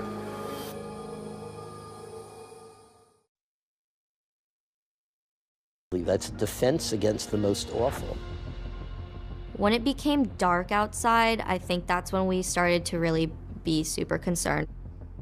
One of the first things the Bernsteins thought of is using the Find My app, which allows users to share their location with others. So did you have like a Follow My Friend on the iPhone? Yes, we did. We had that, and I saw that the location services were turned off. So we called the sheriff's department. They came and they were really downplaying it, like, oh, 19-year-olds, they run away sometimes, but they'll be back. He was adamant that 100% of the time that these kids are out on a booty call or doing something with, he told me. Of course, we explained that there were some, unique circumstances with regards to, his personal belongings still being here. And so they offered to do a missing persons report. So a kid disappears without his glasses, his wallet, or his keys. There are people who actually told me about it just in the couple of days after he went missing, who suggested that maybe this was suicide. Did you ever contemplate that? Never. Not even close. He was so happy. He was in a great place. He was in one of the best places I had ever seen him before. That week, he was so happy. He was so excited to go back to school. He was so excited to just have the rest of his life. And so at that point, there was no doubt in my mind, he would never have done that. Gideon and Jeannie confirmed with Verizon that Blaze hadn't made any recent phone calls. A quick check of his computer revealed no exchanges on iMessage or Facebook DMs. And so with virtually no solid information to go on, the Bernsteins, along with help from their 14-year-old daughter, Bowie, began dipping deeper into Blaze's social media. We would not have been able to figure it out without the help of kids his age that he grew up with. and our daughter, yes. I told my parents, I'm like, I can try and help you find everything that you need. I'm really good with Snapchat. I knew the names of a lot of his friends, so I was able to text them and ask them if they knew what was going on. And that's when the whole evening changed. Yeah. When they said, well, what about Snapchat? That's when the light bulb went on. I mean, we were exhausted, but I said, okay, let's try and figure out how to get in. Snapchat is a free mobile messaging application used to share photos, videos, texts. But what's different about the app is that whatever is shared, including text messages, disappears from the recipient's screen after just a few seconds. We were lucky because we knew his username because he was connected with our daughter. And the password ended up being one of the ones that we had on our iCloud keychain. So we typed in the username, and then we tried that password in, and boom, we're in. Still, getting into Blaze's Snapchat account was only half the battle. Yes, it might contain a critical record of who Blaze may have been in contact with the night he disappeared, but as the Bernsteins discovered, simply viewing the message might also trigger it to vanish. At the time, Snapchat worked. If you sent a message, it could only be saved if you purposefully saved it, and it could be deleted by the person who sent it, and it only lasts 24 hours if you don't save it. And there were so many other pitfalls with this. I mean, if you take a screenshot of these communications because you think you're saving them, well, that alerts the person that sent it to you. The sender gets an alert. So if you're dealing with a situation like this, you don't want the person who you're hunting to know that you're onto them. What you're describing is basically dealing with this digital nitroglycerin that at any moment could just blow up in your faces. And this is the most important thing in your lives right now. I had my daughter next to me, and I said, okay, I need you to save, because I know there's a way that you can save it, but I didn't really know how. What time is it by now? I don't know, it's close to 10 o'clock at night, 9:30, 10 o'clock. And we saw that Blaze gave our address out to somebody. Did you know who?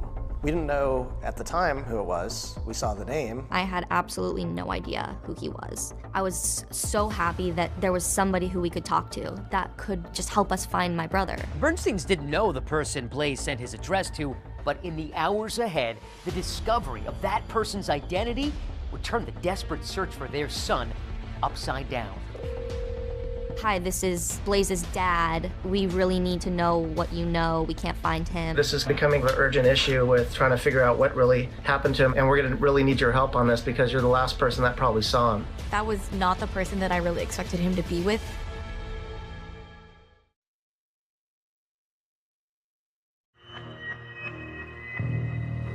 Who leaves their house without any of their items, at night and doesn't show back up again? This isn't just anybody. This Right. is an Ivy League college student with his whole life in front of him. Right. A beautiful life waiting for him.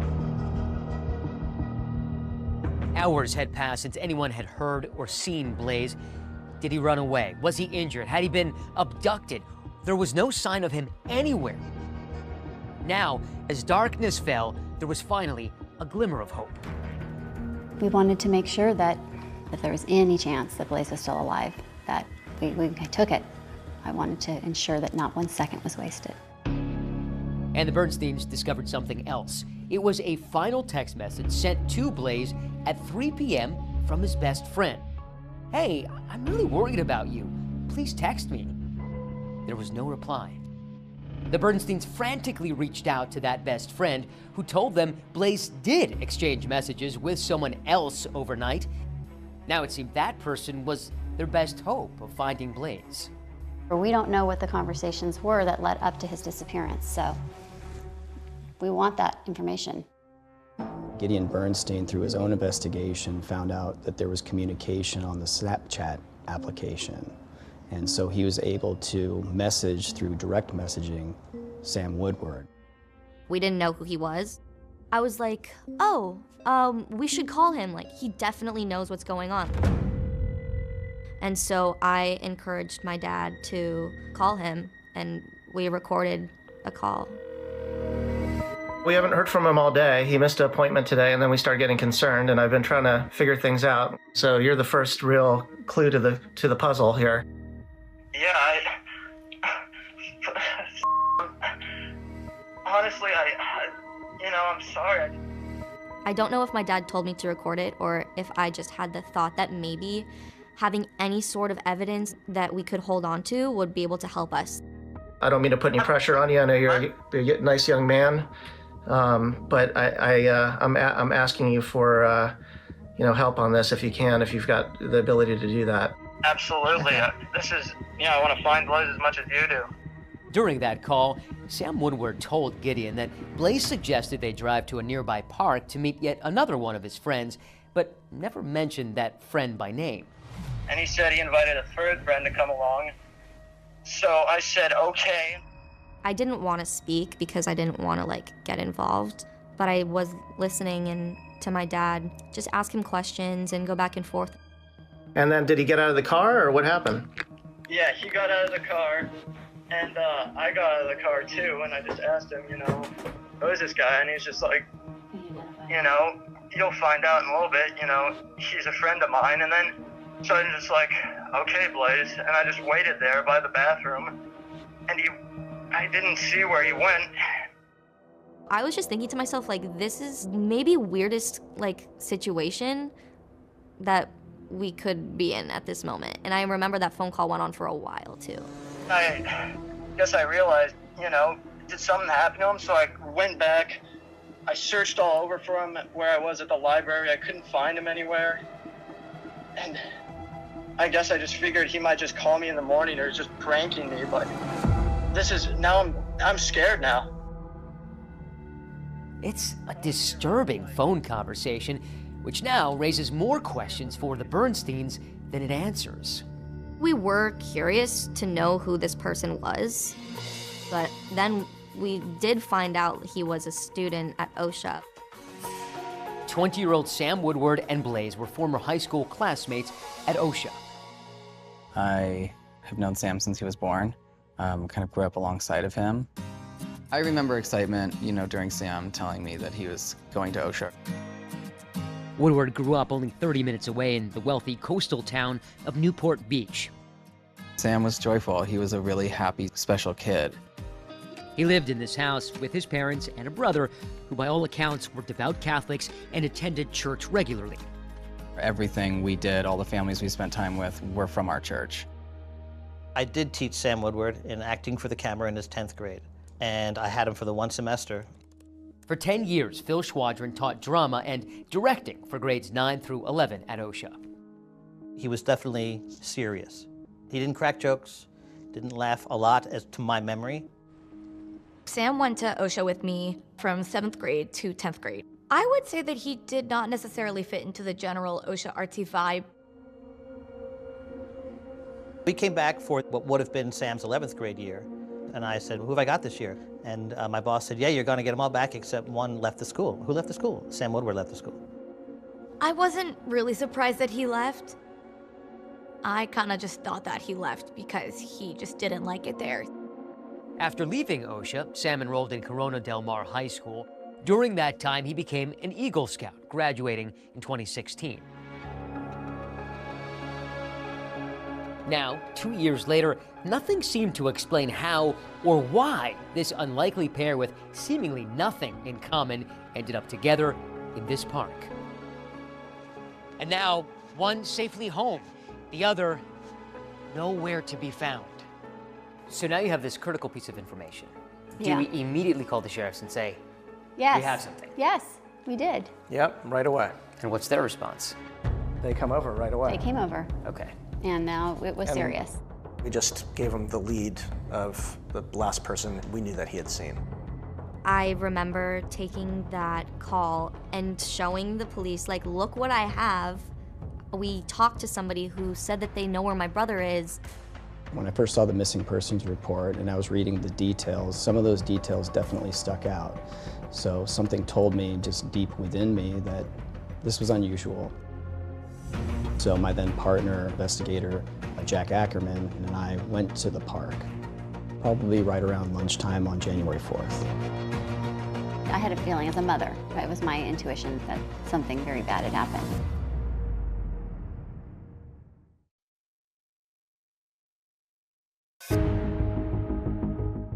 On January 3rd, 2018, the day Blaze Bernstein's family realized he was missing, Blaze's sister Bowie recorded a phone call between her father and 20-year-old Sam Woodward, a former high school classmate who says he was one of 2 people with Blaze the night he disappeared. I'm sorry, Mr. Bernstein, but your guess is as good as mine. Woodward said Blaze made plans for a 3rd person to meet up with them in a neighborhood park that night. Blaze didn't tell me anything about this guy except that he was from OSHA like us. Really appreciate you calling me and sharing that info. And is it okay if I reach back out to you if I need some help? Absolutely. I want to find Blaze as much as you do. When they were talking about meeting another person, I was like, what other person? Who else would my brother, like, be with? So you want a water? I got a water. What kind of monster you want? The next day, Orange County Sheriff's investigators bring in Sam Woodward to ask some questions of their own. You can leave at any time. You're not under arrest or anything like that, okay? We're just trying to find Blaze. Find Blaze. That's it. As investigators get to know Sam Woodward, they learn that he was living with his parents and working odd jobs. My goals in life are I just want to start a family. I just want to have enough money to support my kids. I just want to have a wife who loves me and get a good job and go to college. Woodward says he recently reconnected with Blaze on social media.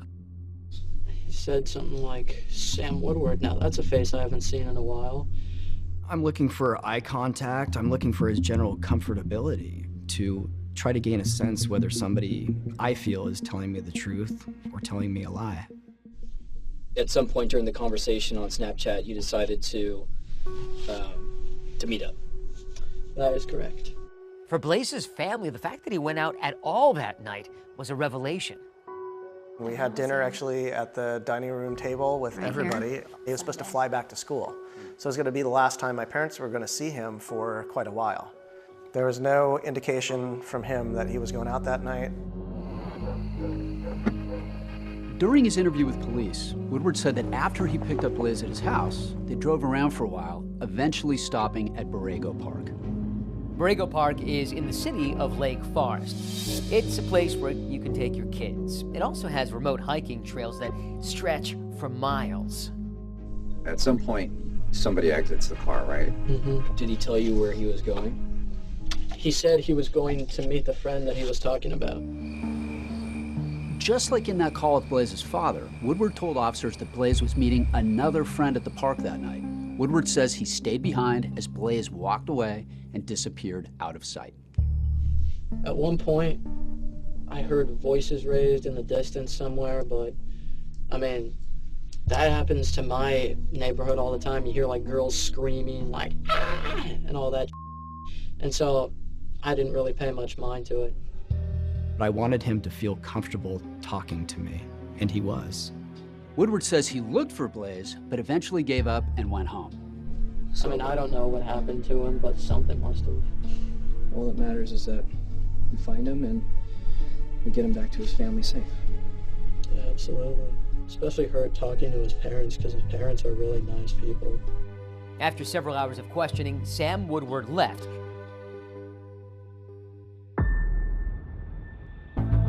But police, they remained suspicious, so they decided to put him under surveillance. I'm trying to record it right now.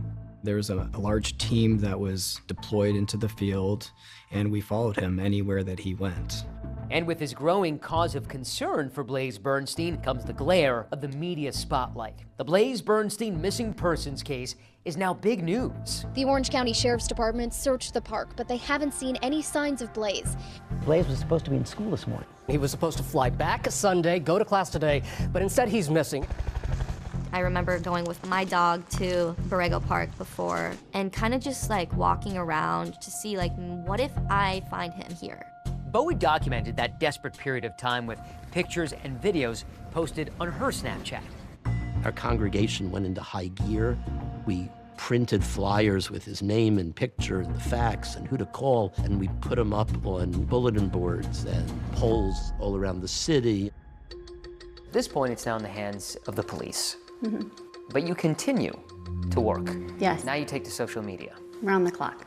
You know, it looked like war games in this house. We had terminals all over the dining room table, and we were all just working. There was an immediate firestorm of attention to this case. We were absolutely inundated with tips from the public. There were hundreds within the first week, and then that grew exponentially. Some of our contacts were friends with some of the celebrities that were willing to post it on their social media. And so we had the missing persons flyer out for Blaze on, Kobe Bryant's Facebook page, and Charlie Puth, who put it out there, Kareem Abdul-Jabbar. So it started to catch a lot of attention. We were spending every minute talking about it. People were filming in our house, interviewing my parents. Nothing like this ever happened where we were. Any sign of him, any clothing, obviously him. We're hoping to find him, hoping that he's just incapacitated and in need of some medical assistance so that we can get him and bring him home safely.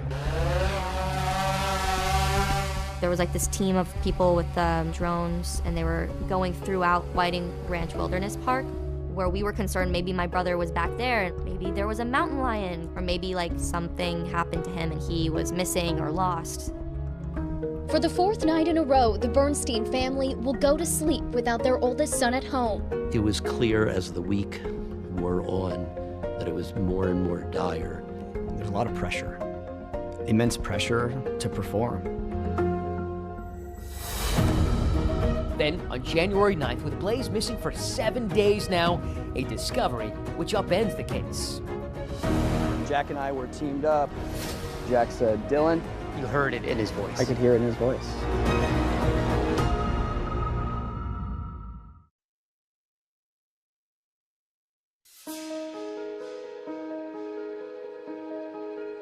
We're going to turn now to those new developments in the mysterious disappearance of an Ivy League student. 19-year-old Blaze Bernstein missing while home for winter break. The Sheriff's Department launched an extensive search with help from the community. Days had passed since Blaze vanished into the night. The relentless search by police and volunteers had turned up nothing, just more anguish for the Bernsteins and frustration for authorities. The Orange County Sheriff's Department searched the park, but they haven't seen any signs of Blaze. We utilized cadaver dogs. We utilized drones. We had been to Borrego Park and searched that park over and over again with a fine-tooth comb. On January 9th, a week after Blaze went missing, investigators decided to go back to Borrego Park one more time after obtaining cell phone data showing Blaze and Sam Woodward were there together. And this is a week after Blaze went missing. Yeah, it led us to this particular area when all of a sudden Blaze Bernstein's phone at that point in time turned off. So they've been together, and suddenly Blaze goes dark. Blaze goes dark, and then Sam Woodward's phone continues. There was a torrential downpour. It was cold, it was raining, everything was wet, everything was muddy.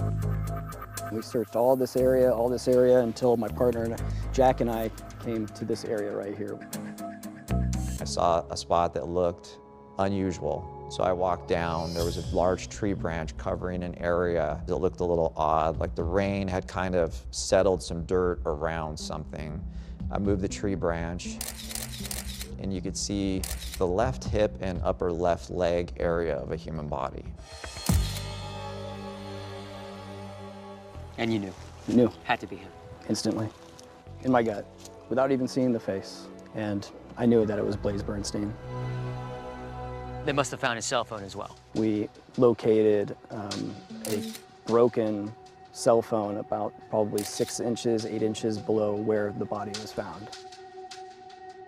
I was sitting in my English class in 8th grade, and the teacher got a call, and he was like, "Bowie, you're gonna go to the office, they need you for something." And I was like, "Oh, good, maybe some good news." And they took me into this room, and I saw my godmother. She was crying, and I looked at her, and she just hugged me, and she said, "They found him, he is dead.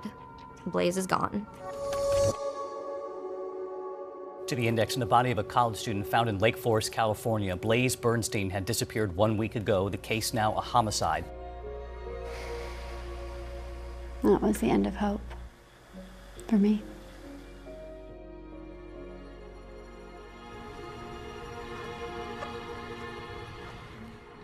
We started off this journey over a week ago, looking for our son and asking for everyone to help us find Blaze Bernstein. And we just have learned that they have positively identified our son Blaze's body today. I just felt so numb, like nothing that had happened in my life had mattered anymore. And then when I got home, my dad was just like, "Sorry."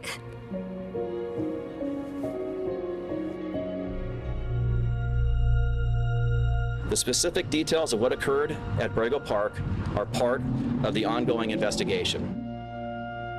The autopsy revealed injuries which I believe were a result of an extremely violent encounter. Blaze was stabbed 14 times in the left side of his neck, 5 times on the right side of his neck. He was stabbed, in the knee. He had defensive wounds all over his fingers. He was fighting for his life, and probably a surprise attack. You hear about that many stab wounds. What does it tell you about the person or the mindset of the person who did that? Hate and rage. Intimate. It was an intimate killing. It was devastating news for the family and for the community. My reaction when I heard it was fury, anger, disbelief. I haven't felt those feelings in my life. As the investigation into Blaze's murder began, hundreds gathered for a vigil in his honor. We lost one of our sons. I hope that we can all join together and support the Bernstein family.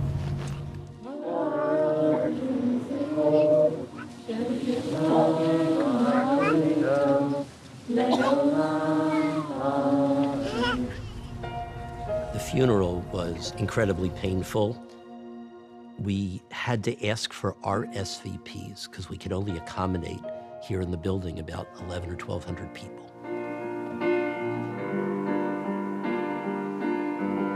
And then there was a public service at the largest space we have in Orange County a few weeks after the funeral in 3,000 seats, and that was full.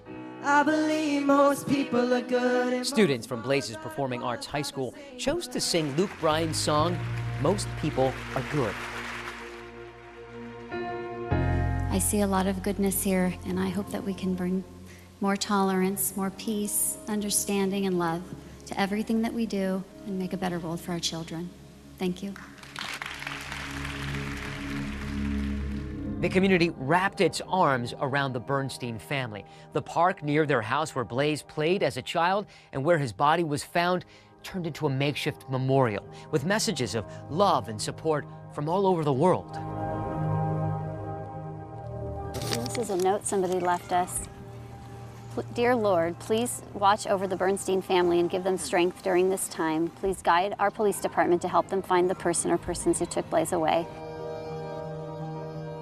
We still needed answers, because we didn't have anybody in custody. In my mind, the hunt was still on.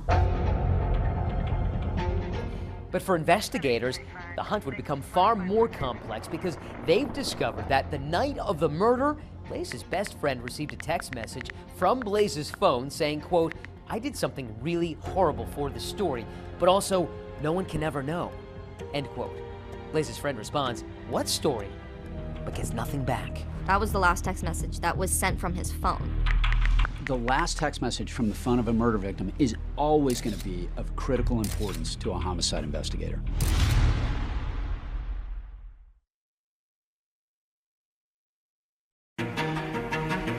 We are 6.5 years since my son was killed. Blaze is ready. Blaze the trail. We are all going through our own personal hell right now. Blaze Bernstein was found with 28 stab wounds. You hear about that many stab wounds. What does it tell you about the person or the mindset of the person who did that? A lot of anger somewhere from within, and he took it out on Blaze Bernstein. Did I introduce him to something that later on came back to haunt us all? And not only was this just a murder, now we're starting to see a bigger picture.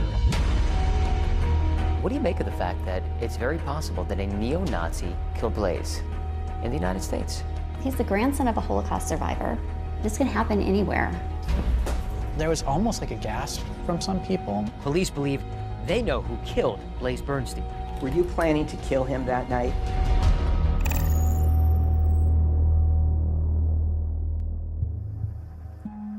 I hope that we can all join together and support the Bernstein family. We're hoping for better results, but yesterday afternoon, sheriff's investigators did find the body of Blaze Bernstein. 19-year-old Blaze Bernstein was first reported missing by his family on January 3rd, 2018. But after a week-long search, he was found dead in a park near his parents' Orange County, California home. As this investigation moves from search and rescue to a homicide investigation, we ask for your continued support in providing tips and information to the Orange County Sheriff's Department. As investigators search for answers about who had killed Blaze and why, his parents Jeannie and Gideon flew east to Philadelphia to begin a grim task: cleaning out Blaze's apartment on the campus of the University of Pennsylvania. The grief-stricken Bernstein family invited us to go with them for this emotional and difficult journey. This is the apartment building that my son moved into. He's on. Let's first look at his mail. 5 days before he came home to California. It's been hard especially for Jeannie, to come here, having to go and, basically clean up your child's life after they're gone. And the kitchen was meticulous. I mean, he had every appliance and everything. I loved his apartment. It was so beautiful. It was so Blaze. This is the Whisk sweatshirt that my brother got. He was an editor for the Pen Appetit magazine. We were going through his closet and we found it, and I was like, I'm gonna take that. We had an opportunity to meet Blaze's friends. We will be here for you forever, and we appreciate your friendship. I'm delighted that Blaze had them in his life, because I know that they all made him very happy.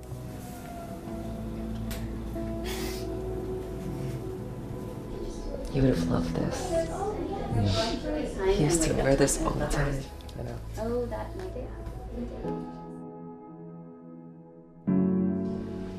Blaze was someone that you can trust with anything, and I trusted him with my life. It was apparent that Blaze was figuring out himself, whether it be religion or sexuality or experience. At what point as parents did you realize that Blaze was gay? I had an idea about it when he was probably early high school. I saw something on a phone or that he didn't want me to see, and it kind of confirmed a suspicion that I had, and I think he knew that I had seen it. We actually had a conversation while he was back at college, and he was telling us essentially, you know, yeah, I am gay, but I just don't want to talk about it. Did people at school know? Was he? I think so, yeah. Yeah, I think his friends well knew at known. school. Because Blaze was so open about his sexuality with me, I feel like that definitely gave him a better foundation. So if he was to go to his parents and his family and open up about that part of his life, he would have known that we were all there for him. You noticed that too? Yeah, I took a picture of it. The mirror. As a mother of a gay man, I am proud to be that. Blaze is ready. Blaze the trail. You feel like, you know, like an artist that you have spent your lifetime sculpting this amazing piece of artwork, and then it gets destroyed. And so here we are. Our artwork is gone. Hard to accept.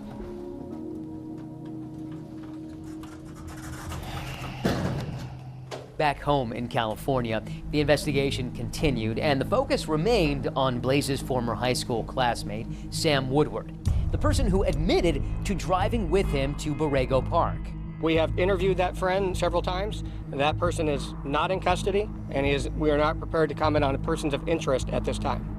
When Orange County Sheriff's investigator Dylan Jansen first spoke with Woodward the day after Blaze was reported missing, he says Woodward seemed nervous and told different versions of where at Borrego Park he and Blaze went that night. And Jansen says Woodward had what appeared to be injuries on his hands. Those cuts in your hands, they look pretty gnarly. I mean, how do you think you got those from the fight club? Sam said he was involved with a fight club. He said that he sustained these cuts to his hands after somebody was clawing at him during one of the fights. When I swung at him, you know, I kind of fell on my ass. And I usually try and have my hands to break my fall for me, and so I landed on some rocks. You know, I've heard of fight clubs, but I didn't believe it.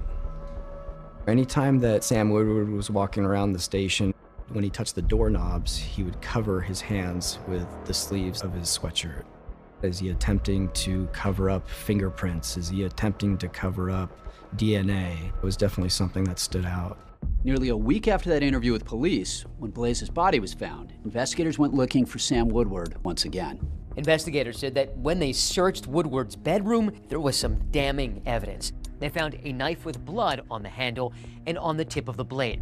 They also found bloodstains on a sleeping bag outside his window and on the driver's side of his car. The knife that was found in Sam Woodward's room, the areas of the vehicle that had apparent blood in it, the sleeping bag that was found on the side of Sam Woodward's home, they were all tested for DNA, and those results concluded to be the blood from Blaze Bernstein. With this new evidence, police are now ready to make an arrest. Under arrest, 20-year-old Samuel Lincoln Woodward suspected of killing Blaze Bernstein. Police say DNA evidence led them to arrest the 19-year-old's former high school classmate. I remember thinking to myself, that's the guy that was on the phone. I want to find Blaze as much as you do. At the time I thought, I wonder what my brother was thinking before he died. I wonder if he was in pain, or I wonder if he could have saved himself. I think once Sam was arrested, I knew my brother didn't have a chance. But something authorities were playing pretty close to the vest was motive. Why would Sam Woodward want to kill Blaze Bernstein? As the days unfolded, investigators would confront a possibility they hadn't even originally contemplated. Not only was this murder, we're starting to see a bigger picture. It was absolutely shocking.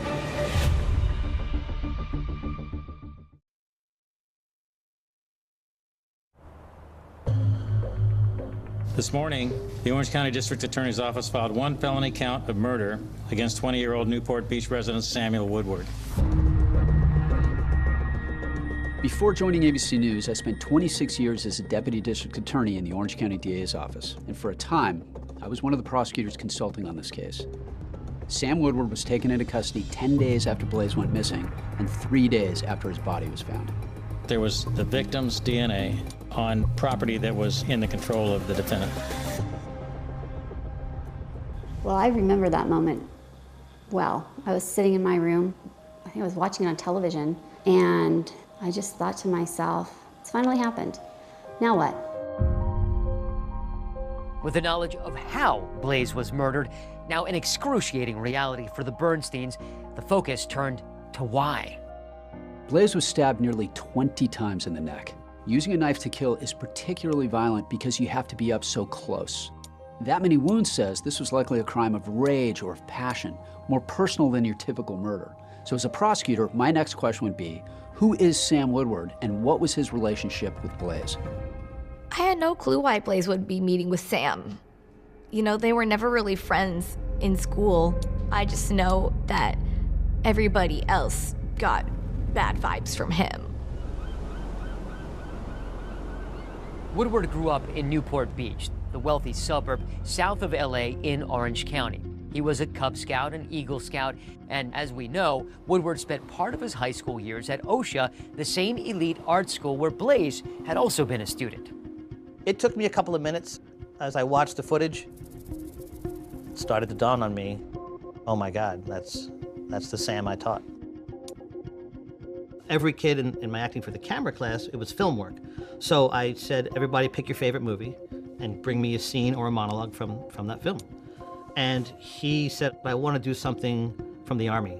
So I gave him Brad Pitt's speech in Inglourious Bastards. As a bushwhacking guerrilla army, we're going to be doing one thing and one thing only: killing Nazis. The provocative Quentin Tarantino World War II thriller is about a plan to assassinate Nazi leaders by a band of Jewish soldiers. It weighs heavily on me. Did I introduce him to something that later on came back to haunt us all? A.C. Thompson, an investigative reporter for ProPublica, uncovered some disturbing information when digging into Woodward's background. When I started reporting on Sam Woodward, what really stuck out to me was this. Sam Woodward was a member of the Atomwaffen Division, which was a neo-Nazi terrorist group that aimed to bring down the U.S. government and incite a race war. Race war now! Atomwaffen posted violent propaganda videos online to spread a message of hate and to help recruit new members. The Atomwaffen Division was a neo-Nazi group that existed from about 2015 to 2020. They were inspired by Charles Manson. They were also inspired by Tim McVeigh, the Oklahoma City bomber. They weren't interested in protests or marching in the streets. They wanted to kill people. That organization was hell-bent on destroying America within, taking down the system. My reporting team and I got access to thousands and thousands of private chat messages that were between members of the Atomwaffen group. Sam Woodward was one of the people in these chats. Writing in the chats under the alias Saboteur, Woodward spewed anti-Semitic, anti-gay, misogynist hate. When we executed the search warrants on several electronic devices, including computers and cell phones and laptops, there were thousands of images of white supremacist propaganda and hundreds of images to include the Atomwaffen Division. But Woodward's interest in Atomwaffen apparently went beyond just talk in a chat room. Also found on Sam Woodward's devices was a picture with James Mason. He's a neo-Nazi whose writings Atomwaffen members describe as a main influence on the group, along with a photo of Woodward in a skull mask giving the Nazi salute. Now we're starting to see a bigger picture. Not only was this just a murder, there's a high probability that Sam Woodward killed Blaze Bernstein because he was homosexual, possibly because he was Jewish, or a combination of both. I'm here to announce the Orange County District Attorney's Office will file an amended complaint, a hate crime enhancement accusing Woodward of intentionally committing first-degree murder, due in whole or in part to Blaze's sexual orientation. We will prove that Woodward killed Blaze because Blaze is gay. What do you make of the fact that it's very possible that a neo-Nazi killed Blaze in the United States? Yeah, if that's the case, that's going to be the biggest tragedy of this story. He's the grandson of a Holocaust survivor. This can happen anywhere. You aren't safe from this type of hate. But something else that's still not adding up, how were Blaze Bernstein and Sam Woodward connected? They were both from Orange County, but Blaze, a young gay Jewish man, and Woodward, a member of a neo-Nazi group, seemed to have nothing else in common. Why were they together that night in the first place? Sam Woodward would have his day in court with a stunning new look and a surprising defense.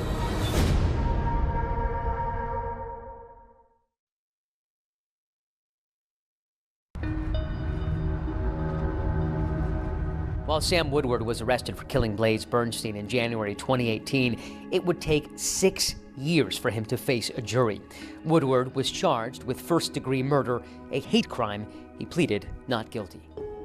19-year-old Blaze Bernstein was stabbed repeatedly and killed back in 2018, and now, 6 years later, that trial finally begins today. By the time the trial was starting, I'd already left the DA's office, but I was watching the proceedings closely. Still, no one seems prepared for the Sam Woodward that has led into Judge Kimberly Menager's courtroom. There was almost like a gasp from some people, just to kind of that visceral reaction to kind of seeing him. Long, dark, stringy hair, long, dark beard, covering his face.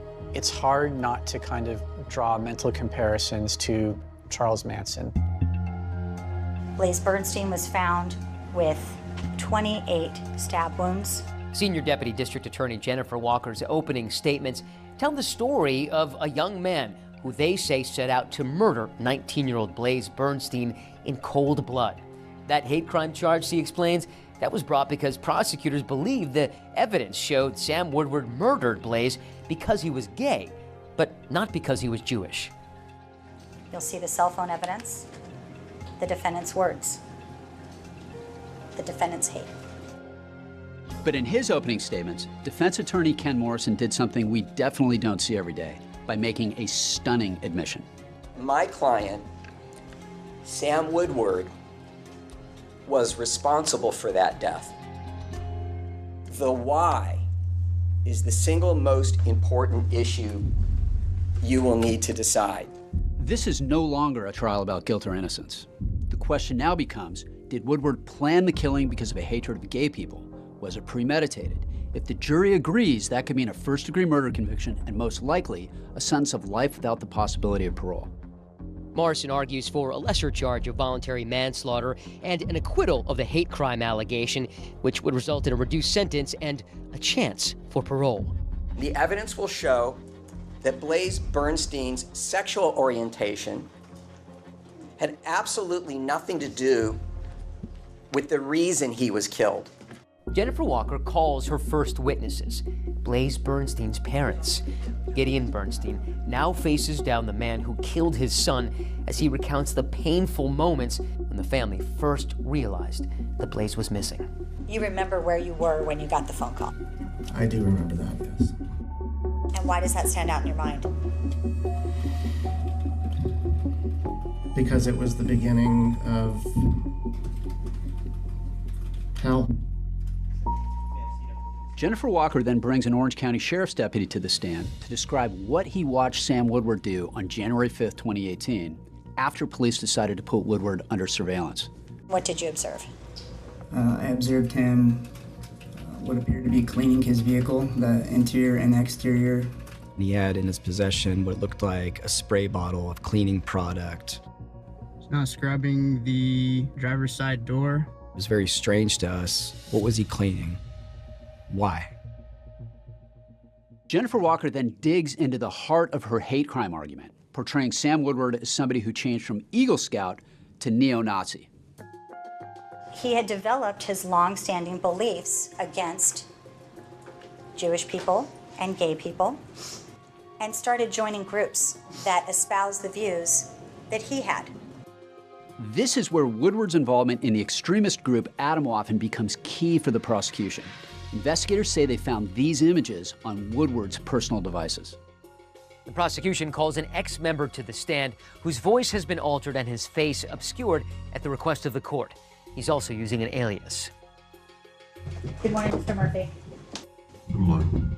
Prosecutors allege that Woodward sought out the group, And once there, the fires of his hatred were further stoked as he attended multiple meetings. So this summer of 2017, Austin, Texas, tell us what you and Sam Woodward did. We took propaganda photos. That involved us throwing up Nazi salutes. Put the Adam Waffen logo on the photos, you know, for propaganda purposes. The prosecution also presents what Woodward himself labels Sam's diary of hate, emails he sent to himself over a 7-month period in 2017. The prey that the defendant had chosen was gay people. And he kept a diary of his feelings and intentions. And who did the prosecution allege that he was, quote, hunting? Well, they say that Sam Woodward had been visiting online dating sites to connect with gay men. Downloaded Grindr so I could send photos of their fellow sodomites getting killed and tell them that they're gonna be next. They're terrified, LMAO. This is too much fun. They think they're gonna get hate crimed, and it scares the out of them. And this is how the prosecution claims Sam Woodward targeted Blaze while he was hunting for victims on the dating app Tinder. The two men first connected on the app in June of 2017, 3 years after they'd been classmates at OSHA. And then again, the night Blaze disappeared. The last exchange is allegedly what led to their encounter in Borrego Park. And then here is where the luring starts. And the defendant says, "Is anyone near you right now? Because I just wanted to say," and Blaze says, "Nope." "No, what? No one is near me." And the defendant says, "I might make an exception for you." And the defendant says, "Look, do you have Snap?" And then we have Blaze snapping his address to the defendant at 10:37 p.m. on January 2nd of 2018. According to prosecutors, the trap had been set and Blaze stumbled right into it that night when he agreed to meet up with Sam Woodward. But when it's the defense's turn to present its case, jaws. Sam Woodward's defense attorney, Ken Morrison, is making his case. Sam did not hate Blaze for any reason. Remember, the defense has acknowledged that 26-year-old Sam Woodward killed Blaze Bernstein, but they insist it was neither a premeditated murder nor a hate crime. You will also hear lots of additional evidence that helps to explain why this homicide was committed. But just as Morrison starts laying out his case, the defense team is dealt a blow. The judge rules that some evidence is inadmissible, including that mysterious last text message sent from Blaze's phone on the night of the murder. I did something really horrible for the story, but also no one can ever know. The jury then hears how Sam Woodward was diagnosed with autism spectrum disorder, which the defense says hindered his ability to make and maintain friendships and contributed to Sam's acute sense of isolation and loneliness. This helps to explain how starved Sam was for the camaraderie, the brotherhood, and acceptance, and how profoundly vulnerable he was to recruitment into groups like Adam Waffen. The defense claims Sam Woodward's participation in Adam Waffen wasn't as much about ideology as it was about connecting with others and just having a good time. Morrison calls former Adam Waffen member Tyler Wiesing to the stand. So would you characterize the camp as very serious in terms of the ideology, goals, training, that sort of thing? That was the intent and the image. In the reality, it was a bunch of people getting drunk and not taking things seriously. As for those Tinder messages, well, the prosecution argued that Sam Woodward was online to hunt and terrorize victims. Morrison says that never happened, and he argues that in this case, it was Blaze who pursued Sam. June 15, 2017, Blaze Bernstein saw Sam's profile on Tinder, and Blaze Bernstein initiated the first contact with Sam Woodward, not the other way around. And then Sam says, "Thing is, you're not too shabby looking yourself, Blaze." Blaze says, "Ah, well, thanks, Sam. That's sweet of you." Emoji. Sam says, "Yeah, you're cute, TBH, to be honest." According to the defense, Sam Woodward was repressing his own feelings of homosexuality, which could help explain the reason behind, quote, Sam's diary of hate. He's trying to kind of keep this as like this hidden away part of his life, that these hate diary entries are simply narrative constructs to cover up that part of him should Atomwaffen members get suspicious. Morrison argues that Sam Woodward was tortured by his sexual identity because of what he claims he heard at home. He calls Woodward's mother, Michelle, to the witness stand. Ms. Woodward, was it ever communicated to your children that homosexuality is a sin? Yes, And who communicated that? my husband. The defense calls James Markle to the stand, please. Family friend James Markle tells the court about an incident he says Michelle recounted to him about Sam's father, Blake. Was there any particular word that Michelle Woodward told you that she would hear Blake call Sam? He would say, he would say, gay. But when called to the stand, Sam Woodward's father, Blake, denies using any homophobic slurs. Would you make derogatory remarks about homosexual people in Sam's presence? No. But ultimately, the case would hinge on the testimony of the one person who was there the night Blaze Bernstein was killed, Sam Woodward. The defense is calling up Samuel Woodward. For the defense, calling their client to testify is a risky move. It can be viewed as a Hail Mary or as a very shrewd tactic to play on the jury's sympathies. And Mr. Woodward, can I ask you if you're able to move the hair out of your face a little bit?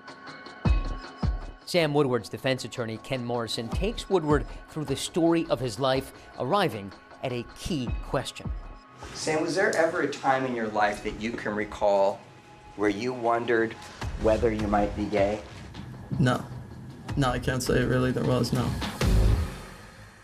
This may have just blown up Ken Morrison's defense, which hinges on the argument that Sam Woodward was struggling with his sexual identity. And that will become hugely important because of what Morrison is about to argue Blaze did that night, which he says provoked the attack. You will learn that Blaze Bernstein was not killed because of who he was, but because of what he did to Sam Woodward after they met up. What will Sam Woodward say happened that night? When you drove to Blaze Bernstein's house to pick him up, Sam, were you planning to kill him that night?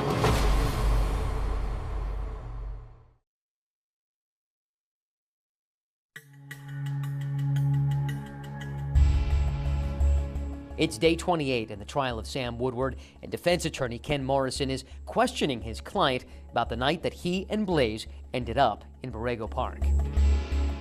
I'm pretty sure I said we should hang out at some point, or rather it'd be cool if you wanted to, and right after that, he said to me that he was actually free this night, right now, and at that point, I said, all right, cool. Sam Woodward testifies that after picking up Blaze near his house, the two men eventually arrived at the park. There, on a bench, Woodward claims the night took a dark turn. Woodward said he smoked some marijuana, was starting to kind of get drowsy, kind of nod off, feels something, and opens his eyes. I saw a hand right on my crotch with my pants unbuckled. I looked right up and I saw him, and he had his phone in his hand. He kept saying something that I can only remember as, I got you already. I got you, I got you, I got you, I got you, hypocrite. I heard him maybe use the word outed in the same sentence. I couldn't exactly remember. If Sam Woodward is to be believed, Blaze was threatening him, and that's what made Woodward snap. What, if anything, did you think he was doing with his cell phone? I thought he might photograph me. I thought he might send text messages. I thought he might be trying to record me. So at any point in time, Did you see Blaze actually appear as though he was texting any messages? Yes. Sam Woodward says his fear was that there had been an image or video taken and that his family would learn about it. I grew up in a home with my mother and my father and my brother. Loved them more than I can almost speak about. My father, though, if he'd heard about something like that got out somehow, I couldn't fathom that. Sam Woodward then describes how he says things escalated. I found one of the knives that I had used to open up the container of marijuana. I just kept driving and driving and driving and driving the knife down. When you say driving the knife down, Sam, were you stabbing Blaze? At that point, yes, I was. In an effort to try to dispel any argument that this was a hate crime, Morrison asked Sam Woodward 2 final questions. When you drove to Blaze Bernstein's house to pick him up, Sam, were you planning to kill him that night? No, not at all. Did you hate him because he was gay? No, not at all. But now, here's where the gamble of putting Woodward on the stand could either pay off or lose big. Okay, so walk me through it, sir. On cross-examination, Jennifer Walker attacks Woodward's credibility. The left side of his neck was closest to you, right? If he's sitting to your right? Everything was a blur. Well, how did you stab him 14 separate times on the left side of his neck when he was sitting right next to you? I can't remember. And how did you stab him 5 separate times on the right side of his neck when he was sitting to your right? I can't remember. After a trial full of fits and starts, spanning almost 3 months, the case goes to the jury. The jury deliberates for about 8 hours. We, the jury, in the above entitled action, find the defendant, Samuel Woodward, guilty of the crime of first-degree murder. It's an emotional moment, even for the court clerk. A felony and violate. Just 1 sec. Sure. I've prosecuted a lot of murder cases, and I can't say I've ever seen a court clerk react like that. We, the jury, in the above entitled action, find it to be true that the defendant, Samuel Woodward, committed hate crime, first-degree murder. We are thrilled with the verdict, which holds Samuel Woodward accountable for the brutal, violent, painful murder of our son. Justice has been served. Thank you. Breaking news now, an emotional afternoon in an Orange County courtroom. The sentencing has just been handed down for the man convicted in the hate crime murder of Blaze Bernstein. This time the court does sentence the defendant to state prison for the term prescribed by law, which is life without the possibility of parole. The jury said that they saw this as a hate crime and that hate was not going to get you anywhere in this world. In the 7 years since Blaze Bernstein's murder, the family of Sam Woodward has never spoken out beyond their court testimony. But the Bernsteins say the Woodwards did leave something for them back in 2018. Have they reached out to you, by the way? Yeah. We found a note under our doormat. What did it say, this note?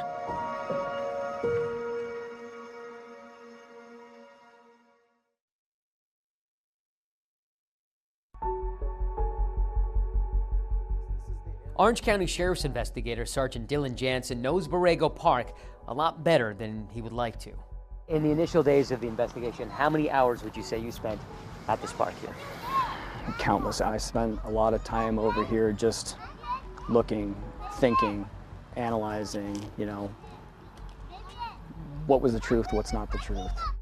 We may never know exactly what happened the night Blaze was murdered or what that last text message meant. But Sergeant Jansen can answer one question based on the evidence. That cell phone, even though it was damaged, we were able to send it to various companies to restructure the cell phone and extract any and all information on there. Were there any pictures of that night? No. No.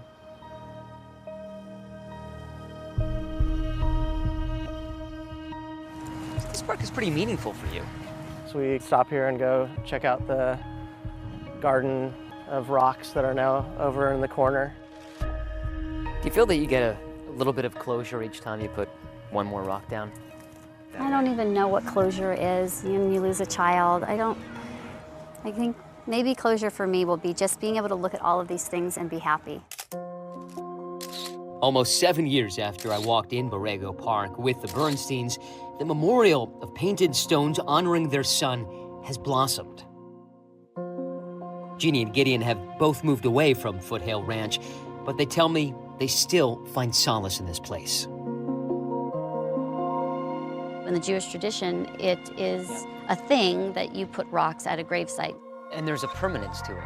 It gives us some feeling of connection to people, the people that will hear our story and understand the importance of eradicating hate in this world. This is about love. Since 2018, the Bernsteins have been building a movement. They call it Blaze It Forward. The Blaze It Forward campaign was based off of the idea that as a community, we can make a difference and we can change the way that this world works. We were able to take that in my brother's honor to try and encourage people to just do one good thing every day. They participate in local pride parades, and Jeannie hosts a podcast featuring people doing good in the world. Sam Woodward's parents, Blake and Michelle Woodward, never responded to an interview request with ABC News, but they did write a letter to the court, submitted at sentencing. It reads, in part, "In the past, you could look into Sam's eyes and be surprised at the level of sensitivity and warmth. It's one of his best traits. Now, he's too vulnerable to let you look him in the eyes. He committed a crime, but he is not a person without value, unworthy of respect." Speaking about the Woodward parents, they left a note at your house in 2018, right? They did. At the time, I thought it was infuriating because one of the things that they said in that letter was that that both families are going through a hard time right now. I don't think that she had any idea how hard of a time we were having. But there's another letter that holds more meaning for Jeannie and Gideon, discovered after the trial, tucked among the colorful painted stones of Blaze's memorial. This is a copy of a note that was left for us in the park by one of the jurors. She basically says in this letter to Blaze that she's really sorry that she didn't get to know him. Thank you everyone for coming to class today. So Blaze would be 27. Do you ever think about what he would be like today, had he lived? He'd be doing something fantastic. I know that about Blaze, and he'd be making people happy. That's what he did. Blaze is always on my mind. I think about him from the minute I wake up until I go to bed at night. He was my person. He was a piece of man. He's gone. But I'm still here, and whatever he's done to make an impact on this world is what we're going to leverage and try to make sure that people never forget about our son and what happened.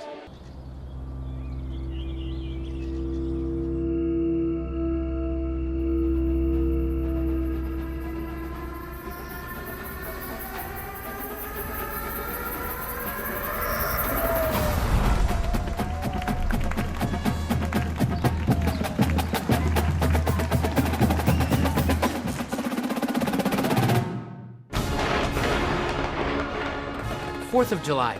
It's a day when people come together to celebrate our independence and the spirit of America. And that's what you'll see in Madison, Wisconsin. 4th of July celebrations have been going on all weekend, but of course Americans are going all out today. The lakes are really core to the identity of Madison. Just being around water, being around nature is really big to a lot of people here.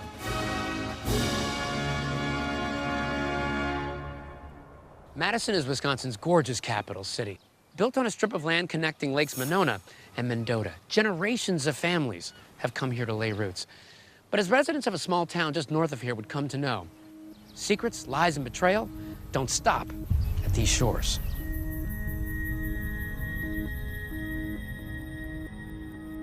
Bart and Krista Halderson lived in a community called Windsor, just north of Madison. Everyone who knew the Haldersons loved them. We used to have a horseshoe league. Bart and Krista were on a horseshoe team. We competed against them 2-3 times a year. And just being neighbors, They were just people that ran into all the time. Absolutely salt-of-the-earth people were Bart and Krista. Their house always looked good. It was well manicured, it was well mowed, it was always taken care of. There were competitions in the neighborhood about who had the best lawn and who cared the most about their yards, and Bart cared about his yard.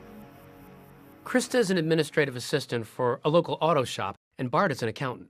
Bart and Krista, they weren't rich, but they were comfortable. Yeah, they were just regular people trying to do their best. She was the youngest cousin, bright red hair. She was the baby of the family. Barbie Townsend grew up in Southern California, but would often visit her younger cousin Krista at the family's rustic cabin in northern Wisconsin. Krista was fun, energetic, creative. She just was very exuberant, very outgoing. Happy person, it sounds Very like. happy, yeah. Loved her lot in life. I know you got to know Bart a little bit later, but what was he like?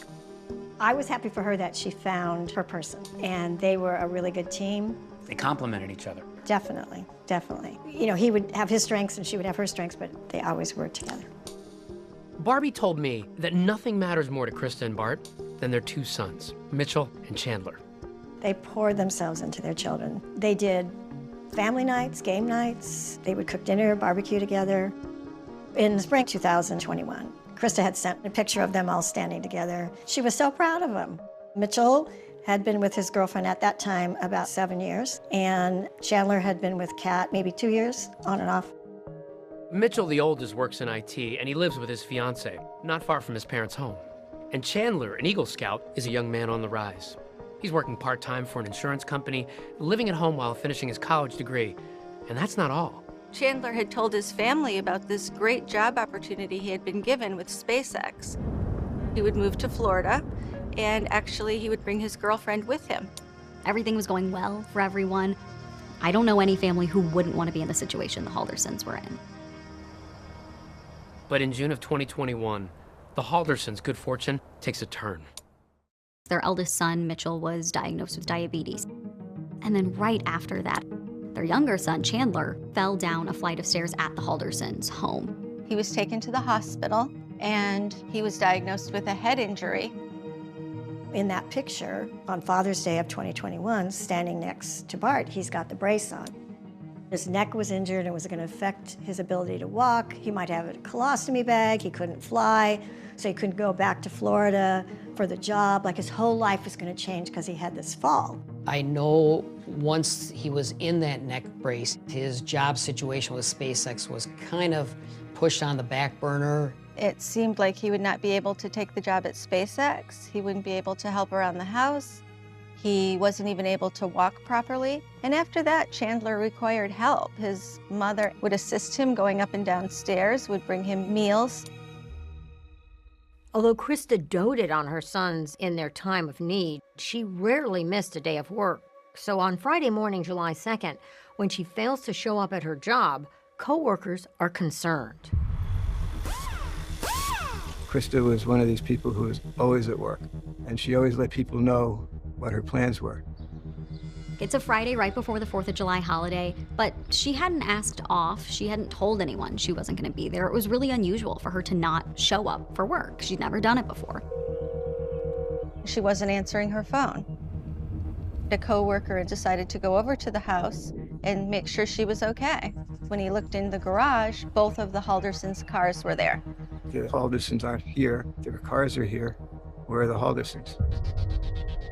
Now, the Haldersons have a family cabin they love to go to on weekends. And initially, there's some speculation that this is where Bart and Krista are.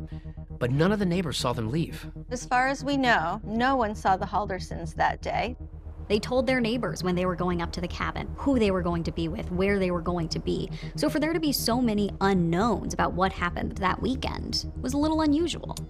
And when Krista fails to make a medical appointment on Monday, it really raises red flags. She was recovering from some skin cancer, and so this was an important appointment for her. Is it like her to just miss that appointment or not tell anybody she wasn't going No, to make it? Chris is not the person that would just not show up. Everyone who knows her says she wouldn't have missed that appointment. She was planning to be there, and then she wasn't. And that's when people really start to get concerned, because no one knows where Bart and Krista are. All of a sudden, my wife comes in the bedroom and she says, the Haldersons are gone. They're missing. My mind went to the bad spot, like, That is not right. It was just kind of disturbing for somebody that I know that well to suddenly be gone. What's going through your mind? Something's really wrong. I don't know what and why and how, but something's really wrong.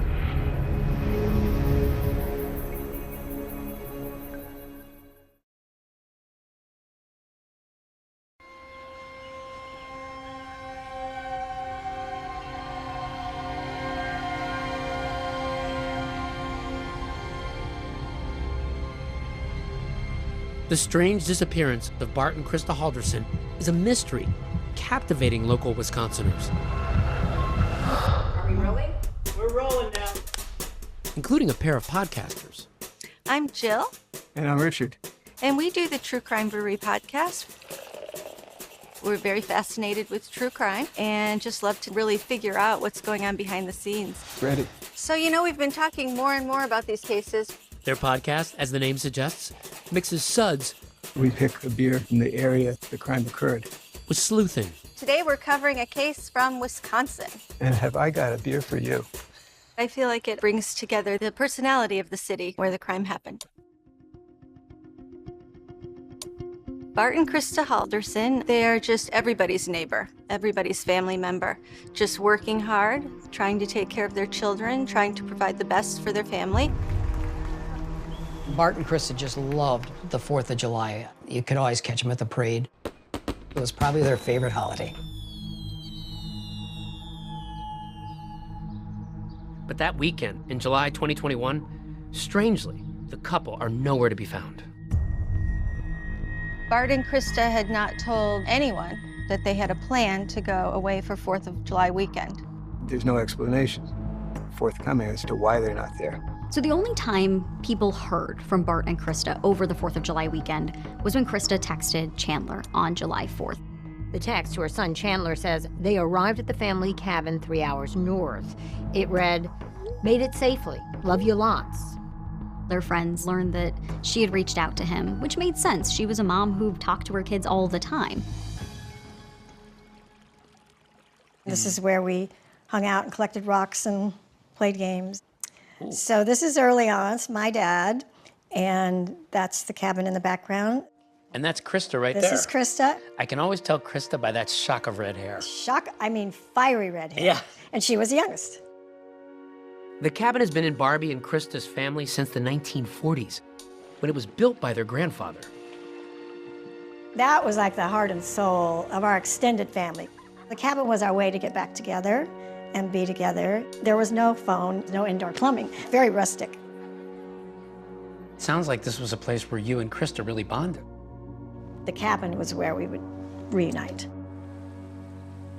Chandler had told family members he knew his parents were going to the cabin for the weekend, but he was expecting them home by Tuesday the 6th. Now, Tuesday's come and gone, and the couple seems to have vanished. How did you learn that Bart and Krista were missing? I got an email from my cousin that said, "Please pray, Bart and Krista are missing."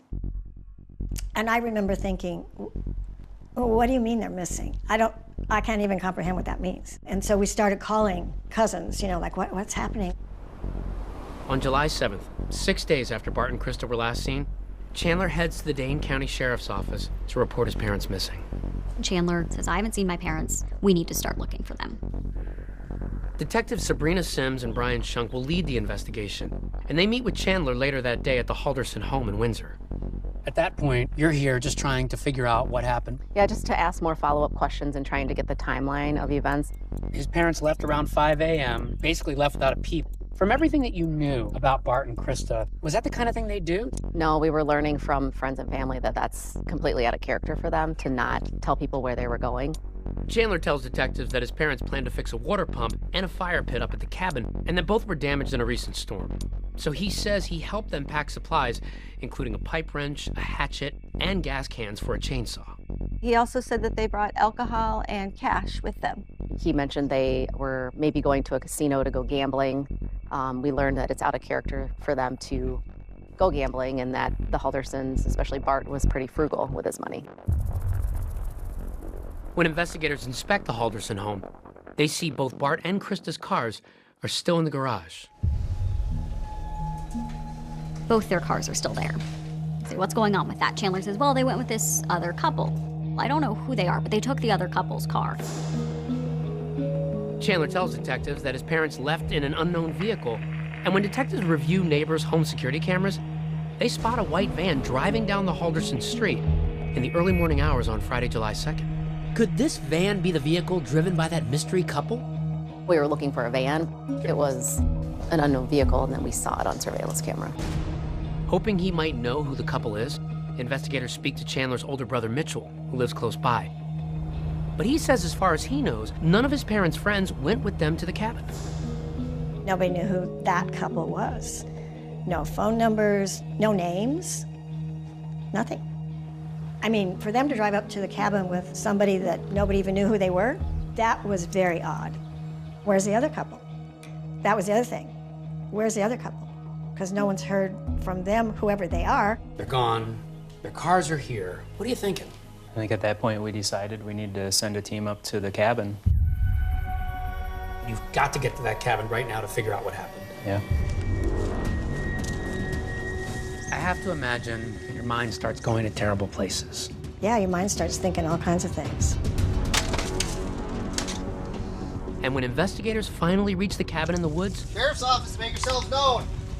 what or who will be lurking in the shadows? Where's the little crawl space? Holy.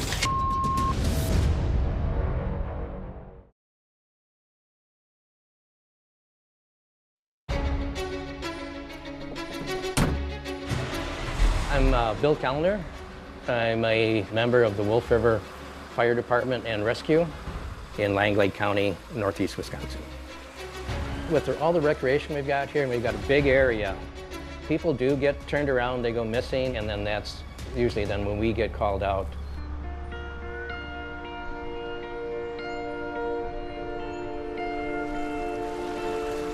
The Wolf River area is really a nice area, fairly lightly populated, but we've got a lot of great recreation. We've got the Wolf River, a very popular fishing stream, lots of recreational opportunities. We've got the rapids on the river go up to Class 3. We've got heavily wooded area. Much of our township is in the Chequamegon-Nicolet National Forest. And Wolf River is the area where Bart and Krista Halderson had their family cabin, and where they were supposed to spend the 4th of July weekend. It's a beautiful place, but it can be a dangerous place. Like anywhere that's completely natural and completely wild, there are pitfalls to that.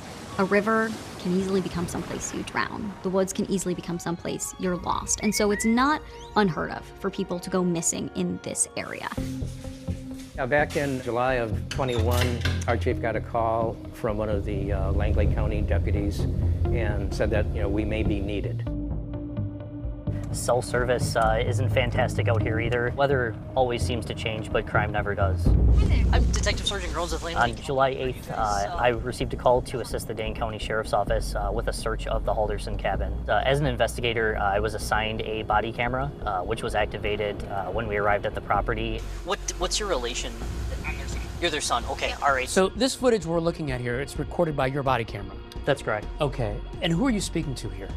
This was Mitchell Halderson and his fiancée. 1 week after his parents mysteriously vanished, Mitchell tells investigators that he's so concerned about his parents' well-being that he and his fiancée make the 3-hour drive north to the cabin. They seemed concerned and also as perplexed as we were about Bart and Krista Halderson's whereabouts. Maybe we could just take a walk around and see you. So at that point, we took a walk around the exterior of the property. We noticed that the grass and the weeds had not been kept up. In some places, it was waist or even chest high. Did it look like the cabin had been in use? It certainly didn't look like it had been used anytime recently. They start walking around, and everything's still locked up. The grass is really tall. What first struck me when they were walking, I was like, that's our cabin.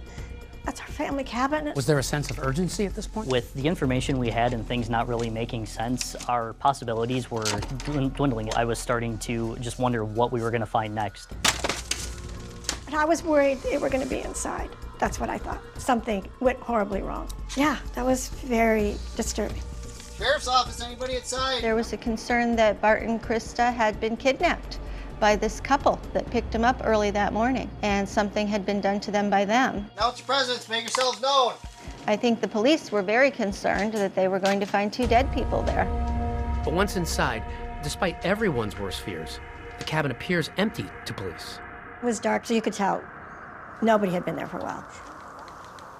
Every single indication shows that this cabin has been empty. The steepest stairs I've ever seen. As Detective Groans makes his way through the cabin, he spots a door to the cellar. So right about here, you draw your gun. Why? Yeah, whenever we go into an unknown space, that's something that we would do just in our own safety. So for an outsider, this is a dark, creepy space. You got to be ready for anything. Absolutely.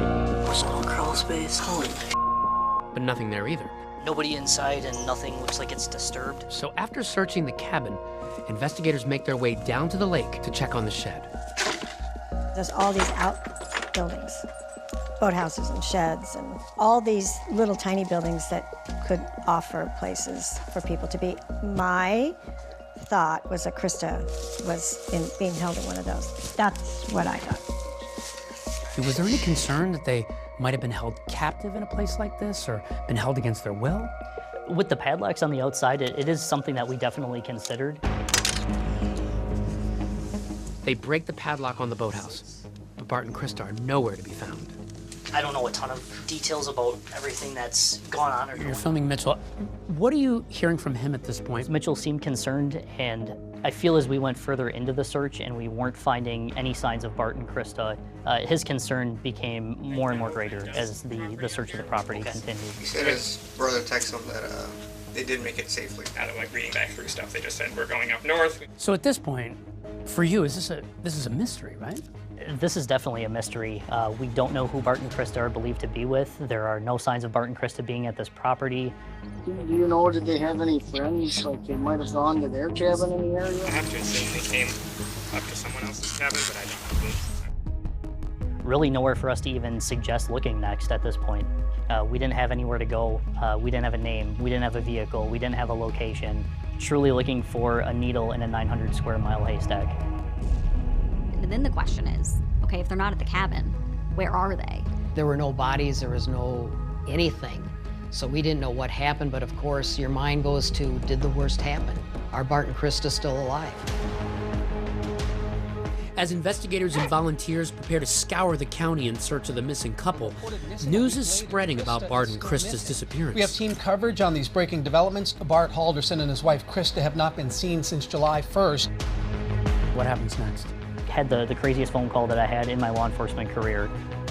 He said that our services were really no longer needed at that point, and then said that he couldn't say much, but I should probably watch the news the next day.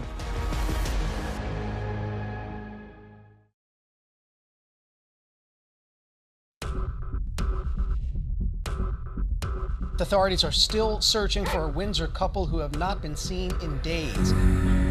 My wife is pretty shook up too. I mean, they're a very nice couple, very nice family. It's been a week since Bart and Krista Halderson were last seen.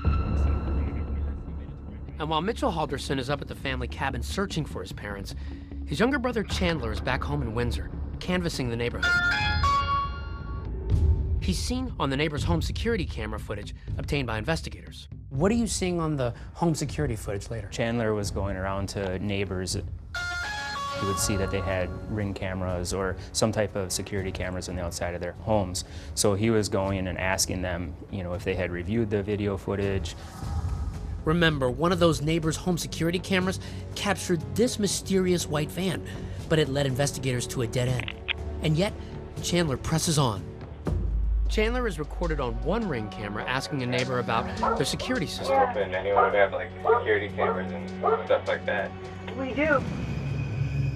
He's going from neighbor to neighbor asking them, hey, this camera, I see it. Does it point at the road? Does it see our driveway? What does this see? Take care of things. Bye.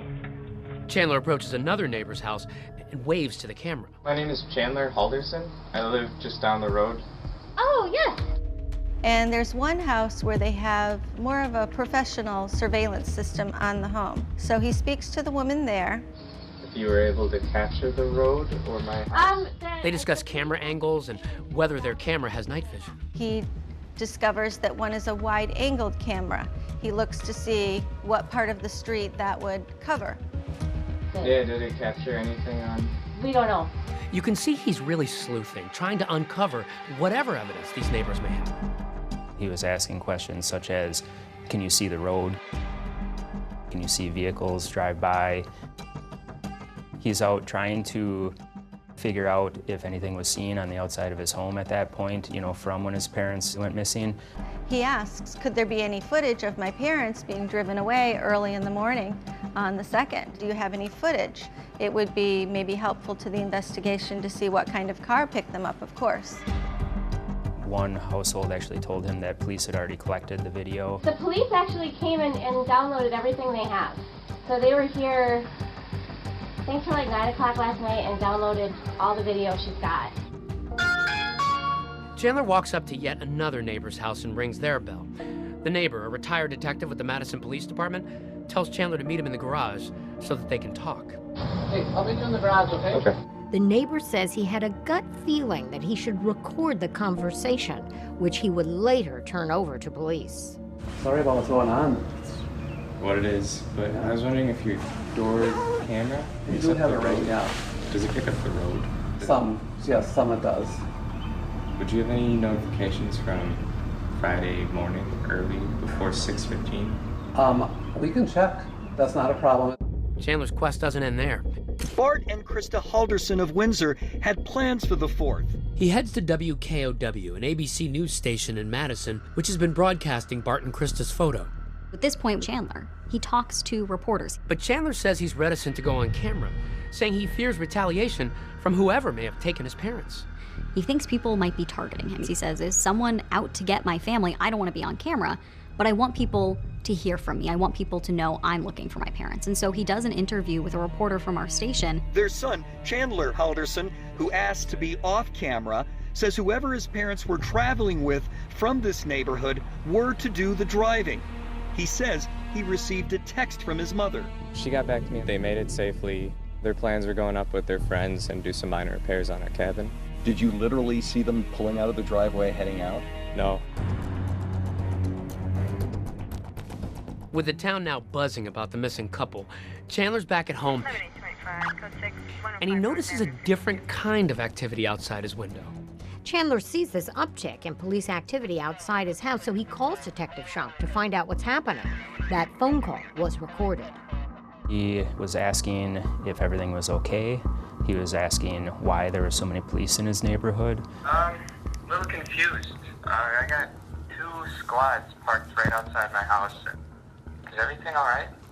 And I had to explain to him, you know, we were canvassing the neighborhood. Yeah, I mean, well, they're probably doing reports. All right. Any news on your end at all? Have you gotten any phone calls, text messages? Gotten any messages other than from concerned parents? Well, I'll keep you posted if I hear anything. Yeah. Yeah. Later that night, Chandler comes voluntarily into the Dane County Sheriff's Office, where investigators bring him into this room and seat him in this chair. So if you just want to have a seat right there, perfect. Thank you so much. This? Or... Sure, that's fine.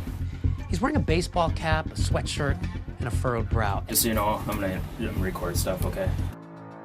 In that police interview, Chandler talks about the last meal he had with his parents on July 1st, right before they left for the cabin. That's where they told me while we were eating it, they were gonna go with their friends, and I was like, oh, cool. And they said they were going to the cabin. Yeah.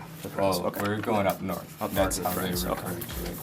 Chandler says that by the next morning, his parents had left, never to be heard from again, except for that one reassuring text from his mother.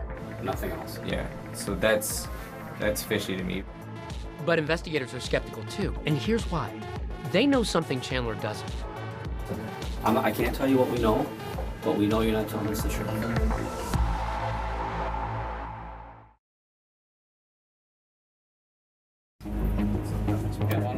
Investigators have asked Chandler Halderson to come in for an interview, and they've also asked for his girlfriend, Kat Melender, to come in as well.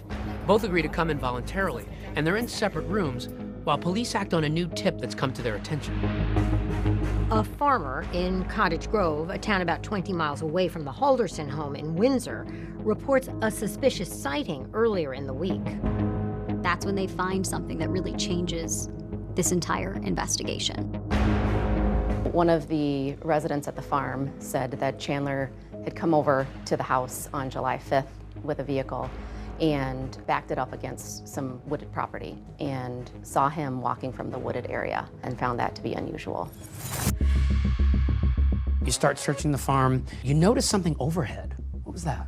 One of the detectives noticed what he believed to be turkey vultures flying around over the wooded portion. What is a turkey vulture? Turkey vultures are large birds that feed off typically dead animals. They're scavengers.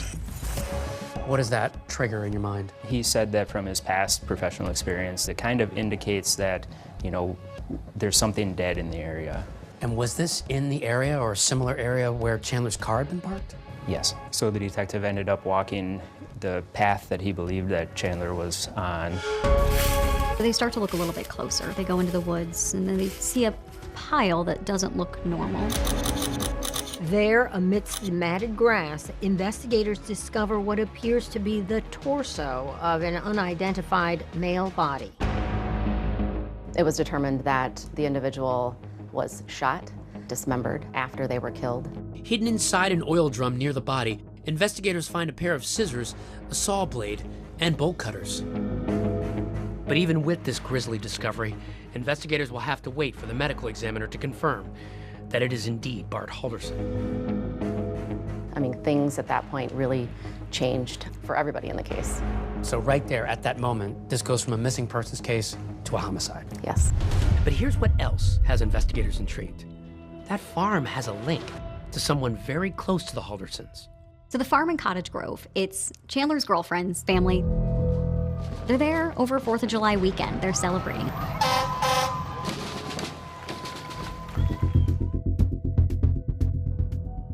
While you have Chandler, you have Kat in another room. Oh, there's a Pooh Bear? All right, you can play with it if you want to. Kat draws a smiley face on a sequin pillow and clutches a Winnie the Pooh bear. A detective offers Kat a cookie to help put her at ease. I can't eat well when I'm nervous, so. Okay. Take a nibble of the cookie. Yeah. Baby steps. Sure there's no chocolate in there. Yeah. Test the water to make sure the police aren't trying to poison me. No, we're not. So tell me about what's happening here. We just wanted to hear her side of the story as she's the one that was closest to Chandler. Talking to Kat Melander, investigators find out that Chandler visited the farm on the 4th of July with her, but the next day he returns to the farm alone, unannounced. No one really knew he was coming. He came there alone. Chandler went to the farm because my mom's fiance lets him walk in the pool because it helps stretch out his legs, make him feel better. Except he wasn't using the pool. Kat's mom and her fiancé say they saw his car parked on the property, but no sign of Chandler. Until... When they're in the pool, they look up and they see Chandler now walking. He doesn't have his shirt on. He comes to the pool and says, "Hey, can I get in the pool too?"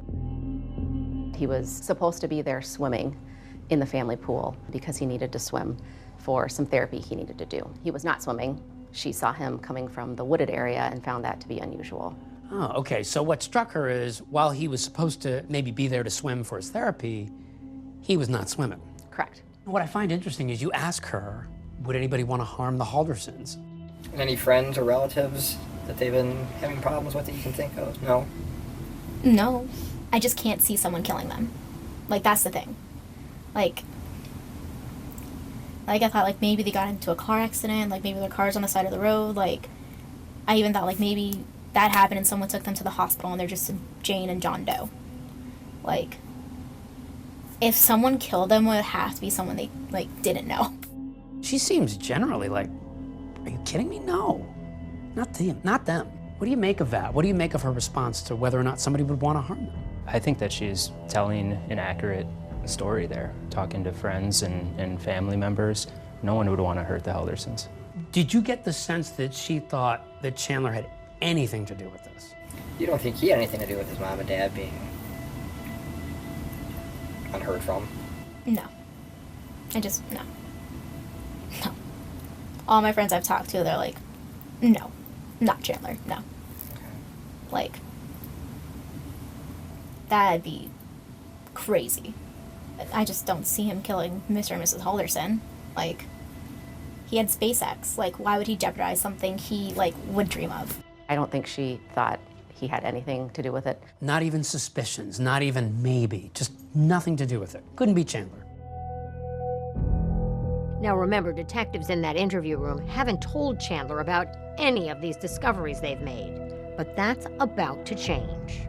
How does him not knowing about that human torso affect the way you interview him, the way you talk to him? Hey Chandler, how are you doing?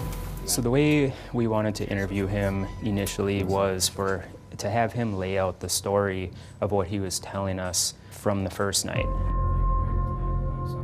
So, I think it's time we start talking about what happened to your parents. Like the truthful version. So at that point, after we let him tell his entire story, we confront him and say that we know more than what he believes. We told him to come clean, basically not using those words, and we told him to tell us the truth. Listen to me. This is the only chance you're gonna have to tell us the truth. Okay? That's when investigators lower the boom on Chandler. This is your chance to tell us why. Okay?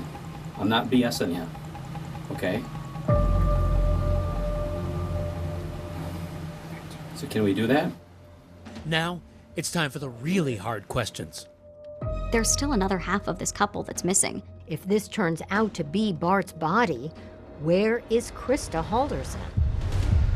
So your mind starts thinking, well, what about Krista? You know, where's she? What happened to her?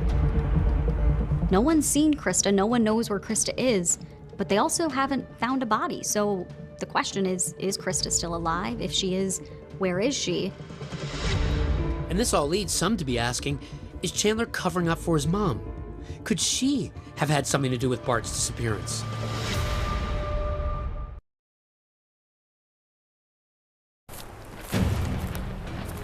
This wasn't a normal disappearance. This wasn't a normal homicide. Every new detail made the case stranger. The human remains found Thursday are connected to the missing couple, Bart Halderson and Krista Halderson. You have search teams up there, you have dogs. So now, where is Krista? Could it be that she was also involved in Bart's murder? Is she going to be held hostage? Is she being tortured? Time is of the essence. You have to find Krista. Yes. This second time with the search warrant, we have crime scene investigators that are in the home going through everything. We're in the basement. What did you find down here? Down here, we found traces of blood on both sides of the basement. I don't really have words for it, to be honest. I just don't know how somebody could do that to somebody else. Cameras all around. They know that Bart went into that home and never came out. Everything seems so evil. Chilling. Unbelievable.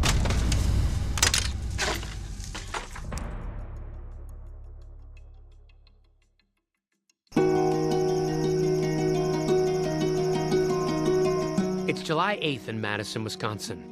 It's been a week since Bart and Krista Halderson were last seen. It can really feel warm there in the summer, even when you're not under the microscopic lens of the police.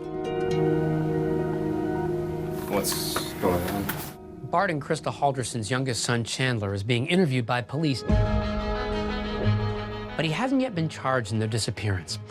Now, police are playing coy with him. They haven't yet revealed the discovery of a body at that farm in Cottage Grove. Listen, I can't tell you what we know, but we know you're not telling us the truth. We know your parents are no longer with us, okay? And we know the reason why. So far, nothing Chandler's told police has panned out. He told them and everyone else his parents went up to the cabin for the 4th of July weekend with some other couple, and nobody knows who they are. A search of the cabin clearly showed no one recently had been there. You need to tell the truth about what happened and just tell us why it happened. Okay? If something happened, if you were defending yourself, or if you just got fed up with stuff, you need to tell us the truth, okay? This is your chance to tell us why, okay? I'm not BSing you, okay? So can we do that? Okay, they're okay. Lawyer. I'm sorry. Say it again, Chandler. Lawyer. Okay. Chandler asking for a lawyer effectively ends the interview on the spot. Tell me what you're taking from all this as trained investigators who have to question people like this. The first thing that really stood out in my mind is when Detective Hendrickson told Chandler that his parents are no longer with us. We know your parents are no longer with us, okay, and we know the reason why. There wasn't the huge shock reaction that I believe most people would display. At this point, Chandler's not charged with murder, but he is charged with something else. Tell me about that. Yeah, Chandler was charged with providing false information in a missing persons case. He was telling us that his parents had gone to a cabin up north, when in all reality, we found that his parents didn't go anywhere at all. Their son Chandler was arrested Thursday for allegedly providing false information to investigators.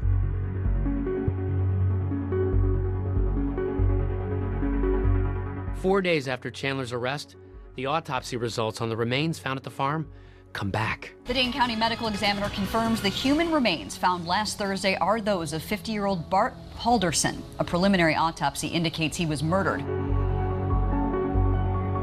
It was determined that the individual was shot, dismembered after they were killed, and was positively identified as Bart Halderson. Okay, so what did you think when you got those results back? It confirmed our suspicions of who it was, but now we had more evidence that we could charge Chandler with the homicide. When I found out that Bart was dead, it was anger. It was, wow, this is real life. And there was just this big void of Bart being gone and no idea where Krista was. A big question remained in our mind: where's Krista Halderson? So now, where is Krista? Could it be that she was also involved in Bart's murder? There were a few people that I communicated with, well, maybe Krista's involved. One theory was this an incident where Krista killed her husband, but her son lives with them and he loves his mom. Was he covering for her? Was she responsible? There were all these questions. Again, it was one of those things. One layer gets pulled back, you get one answer, but for each answer you get, there are 17 more questions. You're asking the question of where's Krista. There was some talk in the community about perhaps maybe in some way, once the murder charges are out there, Krista had some sort of involvement in what happened with Bart. Did you pursue that theory? No, I mean, we did not believe that she would have anything to do with it. Of course, as time is going on and days are passing, we're learning more information about their whereabouts. We had surveillance video we were reviewing, trying to get a timeline from July 1st to July 7th. And so what we were learning did not suggest that Krista had any involvement at all. Because I knew Krista and I knew her personality, I knew Krista was not involved. It seemed like something you read about not happening to our family. Somebody else, you read about that, something happening somewhere else to somebody else, and that was happening to our family. What are you thinking there?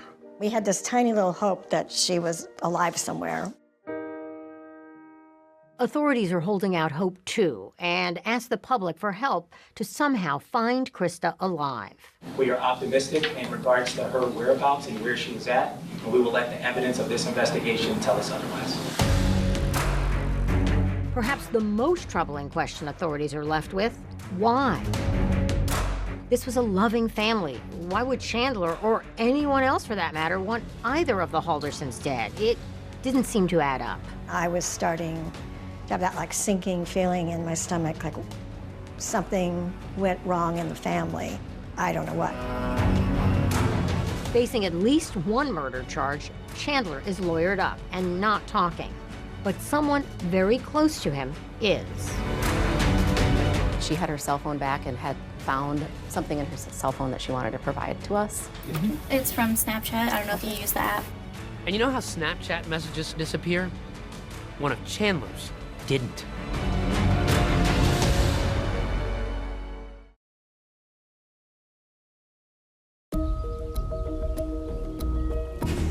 The man accused of killing his father is now being held in jail on a tentative charge of first-degree intentional homicide, hiding a corpse, and mutilating a corpse. Sheriff's personnel tonight remain at the Halderson home in Windsor. Investigators are leaving no stone unturned in the search for Krista Halderson.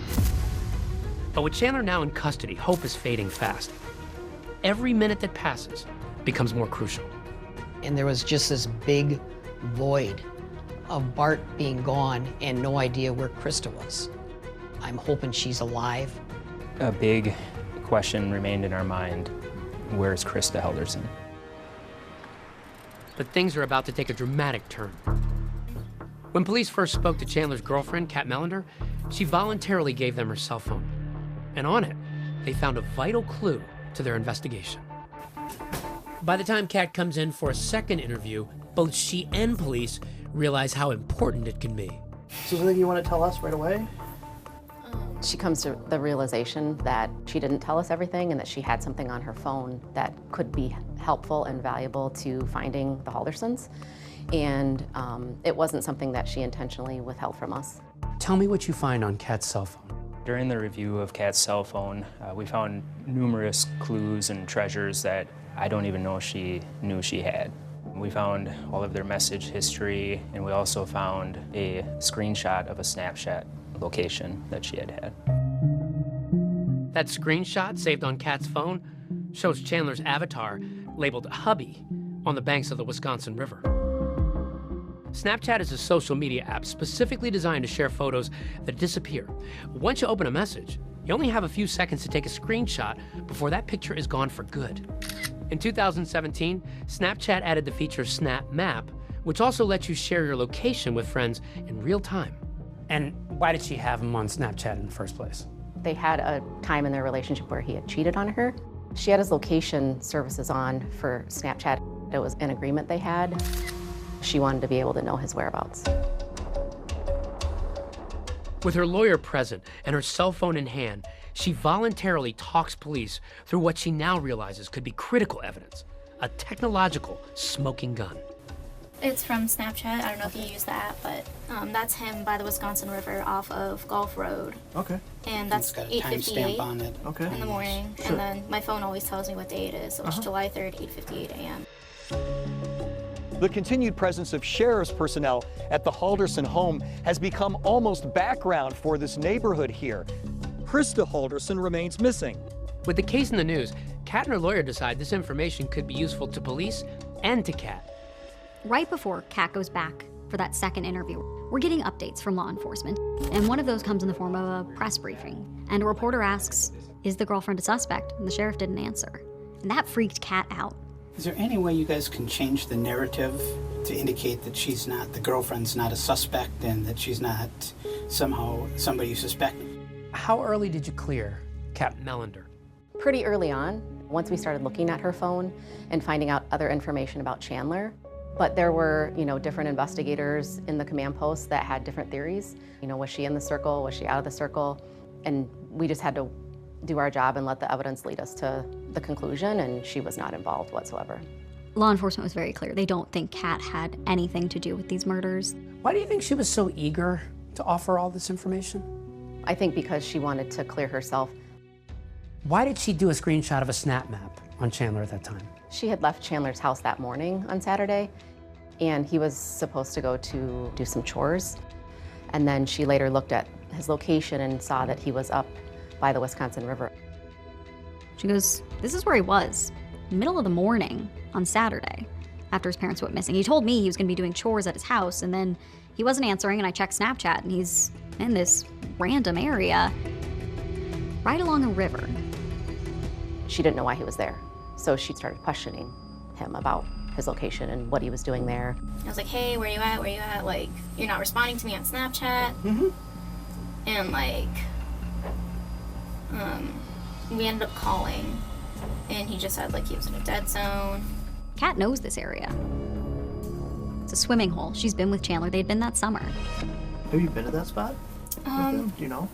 I don't know if it's that specific spot, but we used to swim on the Wisconsin River. Okay. And it's one of the spots we would just go to.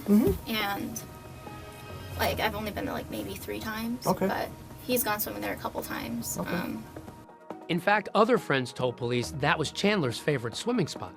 A year earlier, an ex-girlfriend receives this picture, which she gave to police, of Chandler in that area, posing with a tree and a knife in his hand. This case really highlighted how social media tracks everything. And that became so crucial in this case. But as enlightening as this Snapchat evidence is, a treasure trove of text messages between Kat and Chandler is even more intriguing. Investigators zero in on a couple of erratic texts from Chandler the morning Bart and Krista vanished, which sound ominous. I don't know. Stuff hasn't really been going well for me lately, so I'm trying to plan for the next thing to expletive me over. Yeah, I just had a great future plan, and it's falling apart. Kat replies, "No, it's not. You're going to be okay." With suspicions of Chandler now high as ever, investigators obtain a search warrant and go back to the Halderson home. To go back to the nexus of this case, the Haldersons' home in Windsor. Investigators start walking through, and they find a lot in that house, a lot that tells us what happened.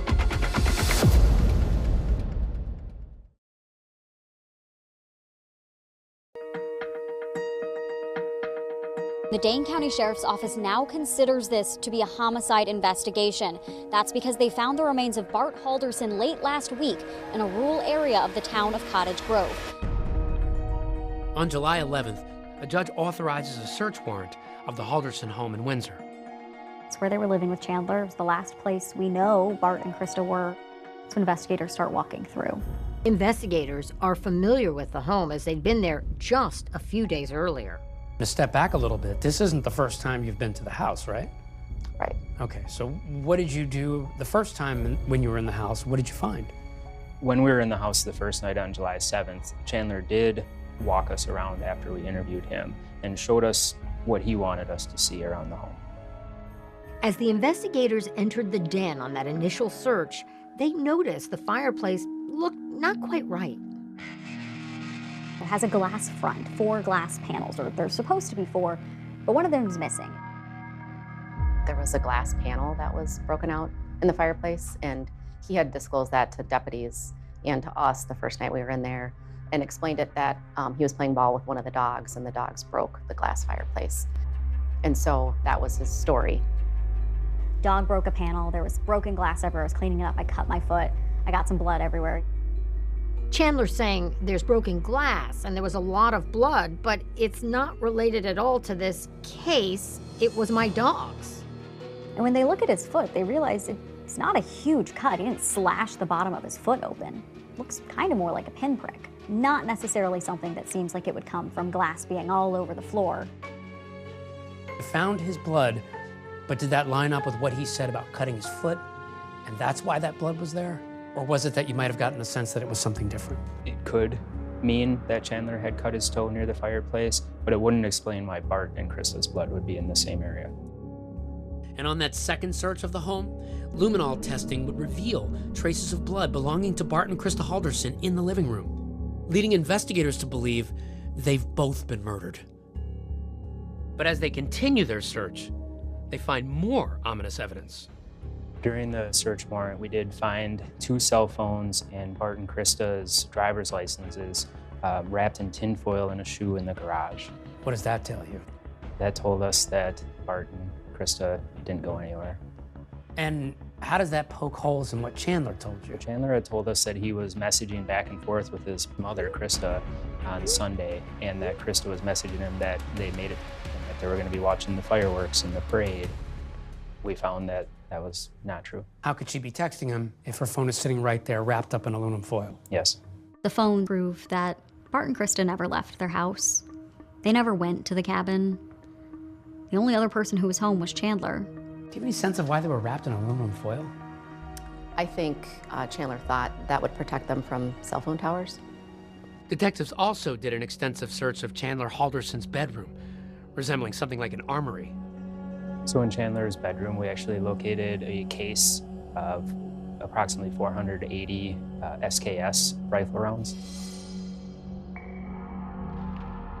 So we're in the basement now. What did you find down here? Down here, we found traces of blood on both sides of the basement. We had the shell casing that we had located over here. There was some other blood evidence on different items down here. Okay, so you have the blood, the shell casing. Did this tell you, along with the other evidence, where Bart and Krista were killed? It did, yeah. They were killed down here. So you had the shell casings, you had the ammo, but you didn't have the murder weapon. Where was that recovered? The rifle was recovered at the farm in Cottage Grove. The weapon was found hidden in a barn on the farm's property. No one had any idea it was there. Chandler really liked first-person shooter video games. And in those games, you can choose what weapon you use. And he liked to try a variety, you know, he wasn't a single gun type person, but he liked the SKS rifle in those video games. He used it a lot. Now you have a link between the shell casings and the ammo and this gun at the farm. Yes. The picture that we were seeing at that point is that Chandler had murdered Bart and Krista Halderson in the home and went through extensive work to dispose of their bodies. What was the reason for it? All in all, they were a loving family, from what we were told by everybody. Those questions, prosecutors promise, are about to be answered. The lawyers will now make opening statements.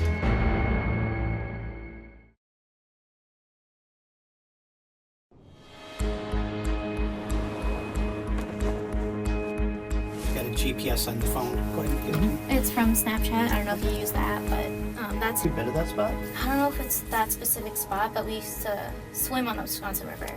Investigators already have the snap map from Chandler Halderson's girlfriend, placing him at the Wisconsin River. But it's a second tip of a random sighting that piques their interest. We had sent a detective up to the Wisconsin River area. One of the neighbors happened to come over to that detective and tell him that she had seen a strange or suspect male in that area the week prior. We arranged for a larger team of detectives to go up to the area, and we wanted to do a land search of that property. They go where Chandler was. It's a dense, vegetative area, wild state land, in between, you know, a road and the river. You have search teams up there, you have dogs. What's going through your mind? We were hopeful that we would find something. Time is of the essence. You have to find Krista. Yes. As they're walking around, some of the people searching start to smell something. And then they walk a little bit further and they see something. What did you find at that location? In close proximity to each other, there were dismembered body parts. The Dane County Medical Examiner's Office, working in partnership with the Wisconsin State Crime Lab, has confirmed the DNA obtained from part of the dismembered human remains as matching 53-year-old Krista Halderson. I was just angered. I was shocked, felt sick to my stomach. I mean, these are honest to goodness friends. It's just so graphic. I don't really have words for it, to be honest. I see you thinking about it, and it almost brings about some emotion in you. For sure. I just don't know how somebody could do that to somebody else, especially if it's their parents, right? We go to homicides all the time. We go to murders all the time. And a lot of that stuff is in the heat of the moment. This is just a whole nother level of emotion. The location where Krista's remains are found seems familiar to at least one detective. And then it clicks when he sees a unique tree trunk, the same one in that photograph given to police by Chandler's ex, showing Chandler near his favorite swimming spot. Chandler Halderson is now officially charged in the death of both of his parents. Chandler Halderson pleads not guilty to all the charges. Everything seems so evil and chilling and unbelievable. It was just incomprehensible. And just a couple of months later, prosecutors set out to answer those questions as Chandler goes to trial. Thanks, you can be seated, everybody. Thank you. Good morning. The city of Madison, Wisconsin rings in the new year with confetti, cocktails, and a double murder trial. Prosecutors set out to prove Chandler killed Bart and Krista Halderson. And a big part of their strategy is to prove their theory as to why. Juries always want to understand why someone would commit a murder. Why would you kill your parents? And if prosecutors don't explain it, It's kind of a hole in their case. The lawyers will now make opening statements. Attorney Brown. Thank you. Chandler Halderson murdered his parents, dismembered their bodies, and hid them around southern Wisconsin. How does this happen? How does this kid, with everything in the world going for him, promising new jobs, school, a girlfriend that loves him, willing to move across the country for him, how does this happen? The jury hears about Chandler Halderson's IT degree, studies in renewable energy, a dream job at SpaceX, and a new life with his girlfriend in Florida. He was about to embark on a career that people in the IT field could only dream of. But they also hear about what prosecutors say was a concoction, a total fabrication of the events leading up to Bart and Krista's disappearance. He gives this bizarre story of his parents leaving in an unknown car, going to a cabin with an unknown couple, with an unknown amount of money, for really an unknown reason. Attorney Dorrell. Thank you. The defense should be demonstrating why they say there's reasonable doubt in this case, why maybe he didn't do it. Chandler Halderson did not murder his parents. He is not guilty of those crimes. And he lived peacefully in his parents' home. He was just a normal kid. The defense comes out at the beginning, opening statements, and admits their client is a liar. Chandler Halderson is a liar. But they say that doesn't make him a killer. When someone is on trial for the most serious crime possible, and every little thing they do, every little lie they might have told is blown up and thrown against someone. That's when proof beyond a reasonable doubt matters. And that's actually an excellent strategy because you want to let the jury know from the beginning all of the bad facts about your case. And as prosecutors begin to call witnesses, there's one who has a haunting story. My name is Omar Jobe, O-M-A-R-J-O-B-E. About a phone call he receives just before the murders. A conversation not only revealing, but stunning.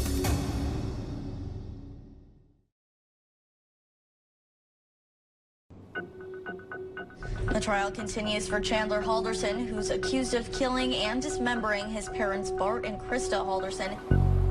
Chandler Halderson is on trial for the murder of both his parents. And from jump, prosecutors promised the jury they'd hear the reason why. And in their opening statements, prosecutors told the jury it all started because that promising future Chandler supposedly had was a mirage. Called to the witness stand, Omar Jobe, a Madison College enrollment officer, who says his phone rang on June 29th. It's a call, he says, he won't soon forget. Was that call recorded? Yes. Okay, what's your first name? Chandler, C-H-A-N-D-L-E-R. Last name is H-A-L-D as in David, E-R-S-O-N. It's a normal phone call that we receive every day. This person was trying to request a transcript. Trying to get an appointment scheduled to meet with somebody to mainly just get a copy of the transcript. On this call, Jobe is hearing a complaint from Chandler that for months now, he hasn't received his college transcripts. Okay, so it looks like you owe a balance. So that's why you can't request it.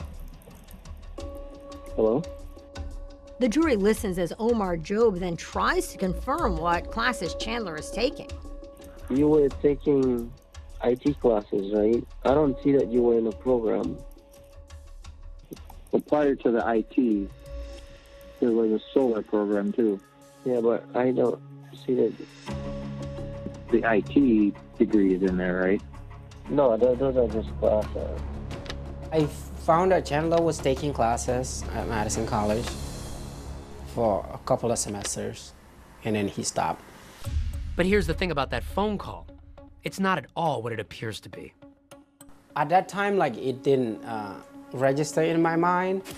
On the other line, it is a Halderson, but it's not Chandler. It's actually Bart Halderson pretending to be his son. Prosecutors play it during trial. The jury got to hear what Bart sounded like as he figured out his son was lying to him. Bart has been trying unsuccessfully for months to get the transcripts from Chandler, and he was beginning to get suspicious. According to prosecutors, the phone call was a ruse by Bart to see if his son was actually enrolled in college, and it turns out he wasn't. He failed out. Prosecutors also allege that Chandler had set up fake email accounts in an attempt to deceive his father about why his transcripts weren't coming. Chandler was looping Bart in on some of these emails with Madison College, just trying to show Bart that this is why I'm not getting my transcripts. But the problem is, according to detectives, they're fake too. He asked me 2 people's names that work in advising because they were trying to set up something with them. Do you have an Alyssa Brandt that works in that area or anywhere in the campus? You said the first name is Alyssa? Alyssa? Yeah, Alyssa? No, there's no Alyssa. Does Daniel Spice still work there? No.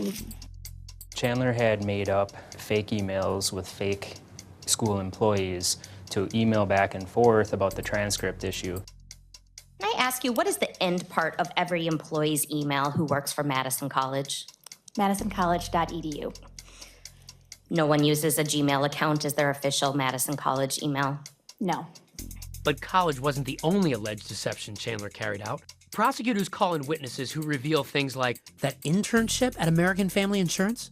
I found no record of that person working for American Family. The job at Elon Musk's SpaceX? Were there ever any emails regarding a job application or employments with SpaceX? No. Prosecutors argue that essentially everything he supposedly had going for him, none of it was real. The defense did not cross-examine these witnesses. Cross-examination? No, thank you. The defense always has to balance between aggressively cross-examining witnesses and alienating the jury. So the insurance company internship, the SpaceX opportunity, the going to school, all a lie. All lies. Yep. So you're hearing this at the trial. What did this make you think of him? That he's not anybody who I thought he was. It's an explosive claim in court.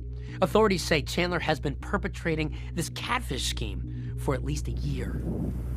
The call to Madison College would turn out to be fateful, and the last recorded words of Bart Halderson. Okay, that should do it then. Okay, thank you for your help. Bart then sends Chandler a text. I spoke with Omar Job. Bart sets up a meeting for July 1st with a school administrator and plans to bring Chandler along. Around 2 p.m. that day, Bart sends this text to his son. I'm ready whenever you are. It's the last text message from Bart, and the last day Bart and Krista are seen alive. When Bart figured it out, Chandler realized he could lose everything. Prosecution, the story they painted was that Chandler gave himself no other option. Not long after that, Chandler asked his mom to stop at the gas station and pick up soda. Chandler's text says, Dad's phone died. Text or call me, and get soda on your way home. I have an extra hour of work. Krista replies, "Okay, I can," smiley face. That would be the last text from Krista Halderson. As if the alleged motive wasn't already shocking enough, there was Chandler's whole history of a debilitating head injury, which prosecutors say was also untrue. Late June, early July 2021, Chandler had just fallen down the stairs. He had this injury that he said could cause lifelong side effects. By all accounts, the fall stopped Chandler's life. Prosecutors entered this photo into evidence at trial to support their theory that Chandler's fall is part of an alleged web of lies. Prosecution calls the ER doctor to dispel that myth. I'm an emergency physician at the University of Wisconsin Hospital and Clinics. What, in this case, did you diagnose Mr. Halderson with? I believe he was diagnosed as having a mild concussion. The patient had some residual neck pain, so he was given a collar to go home with for support. The defense pushes back on the prosecution's claims, cross-examining the ER doctor about Chandler's injury. You did diagnose Chandler Halderson with a mild concussion, right? That's correct. You didn't give him a set number of days to wear the collar, is that right? I don't believe so, no. In that picture, on Father's Day of 2021, standing next to Bart, he's got the brace on, because he did go to the ER. That Father's Day brunch photo, which is shown to the jury by prosecutors, is just weeks before the murder. But then there's surveillance video of Chandler the night of July 1st at a nearby Quick Trip carrying 2 bags of ice, 10-pound bags of ice. But prosecutors also point out, conspicuously missing on this Quick Trip surveillance video, Chandler's neck brace. And they claim it's the same story when he visits a local store. He's at Fleet Farm. Again, no neck brace. Just normal 23-year-old dude walking into Fleet Farm to buy a tarp. And that tarp, prosecutors say, is part of what Chandler used to dispose of his parents' remains. The prosecution calls one last star witness, Chandler's ex-girlfriend, Kat Melander, who testifies about the impact of sharing the snap map discovery on her phone. Why was it important to you to cooperate at that time? Because I just believed his parents were missing. And I just want them to be found. And later, she recalls something else she noticed during the initial search for Bart and Krista. When you first go in the house that day, did you notice anything off? There was a smoky smell. That smoky smell, a neighbor's security camera, and a flickering light are about to reveal another dark secret inside the home. It turns out, prosecutors say, Chandler has one more big thing to hide.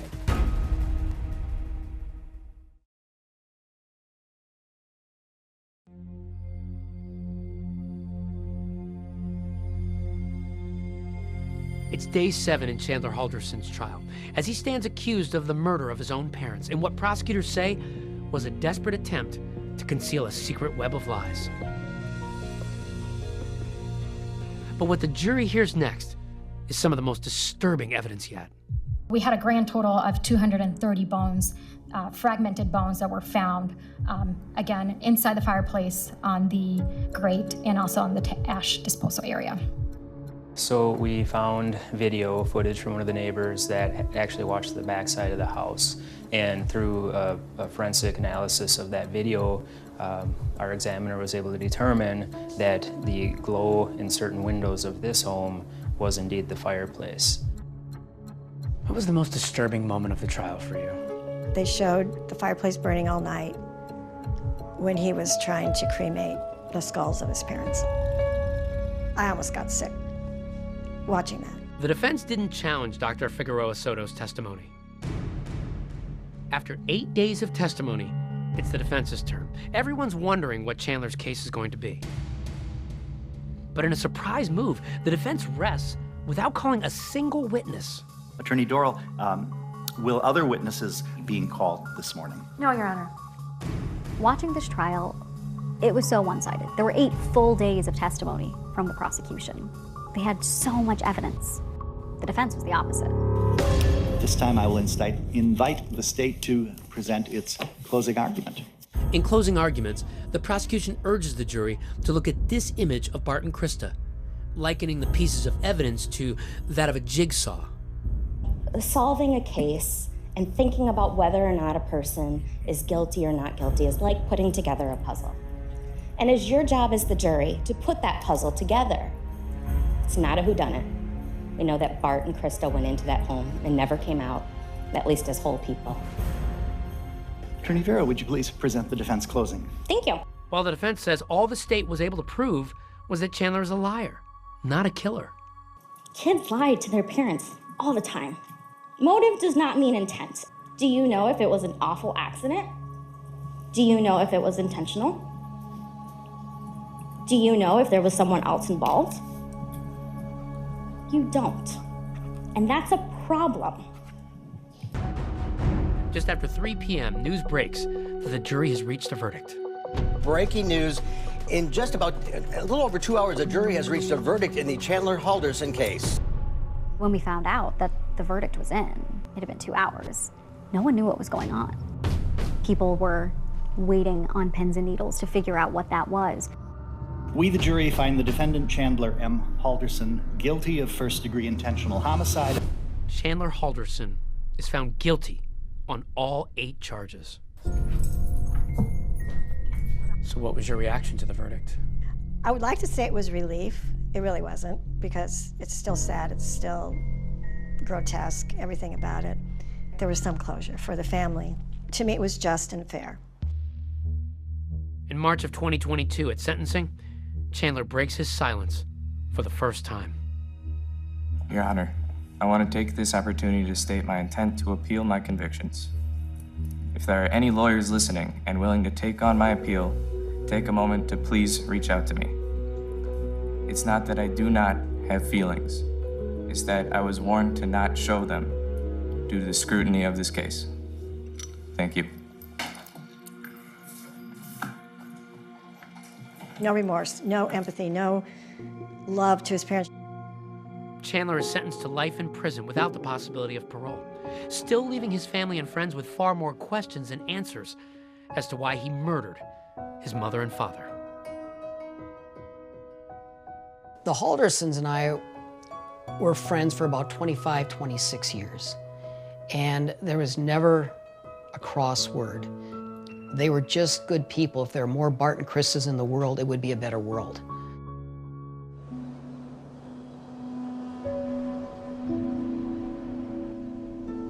If Chandler would have just asked for help, what do you think Barb and Krista would have done?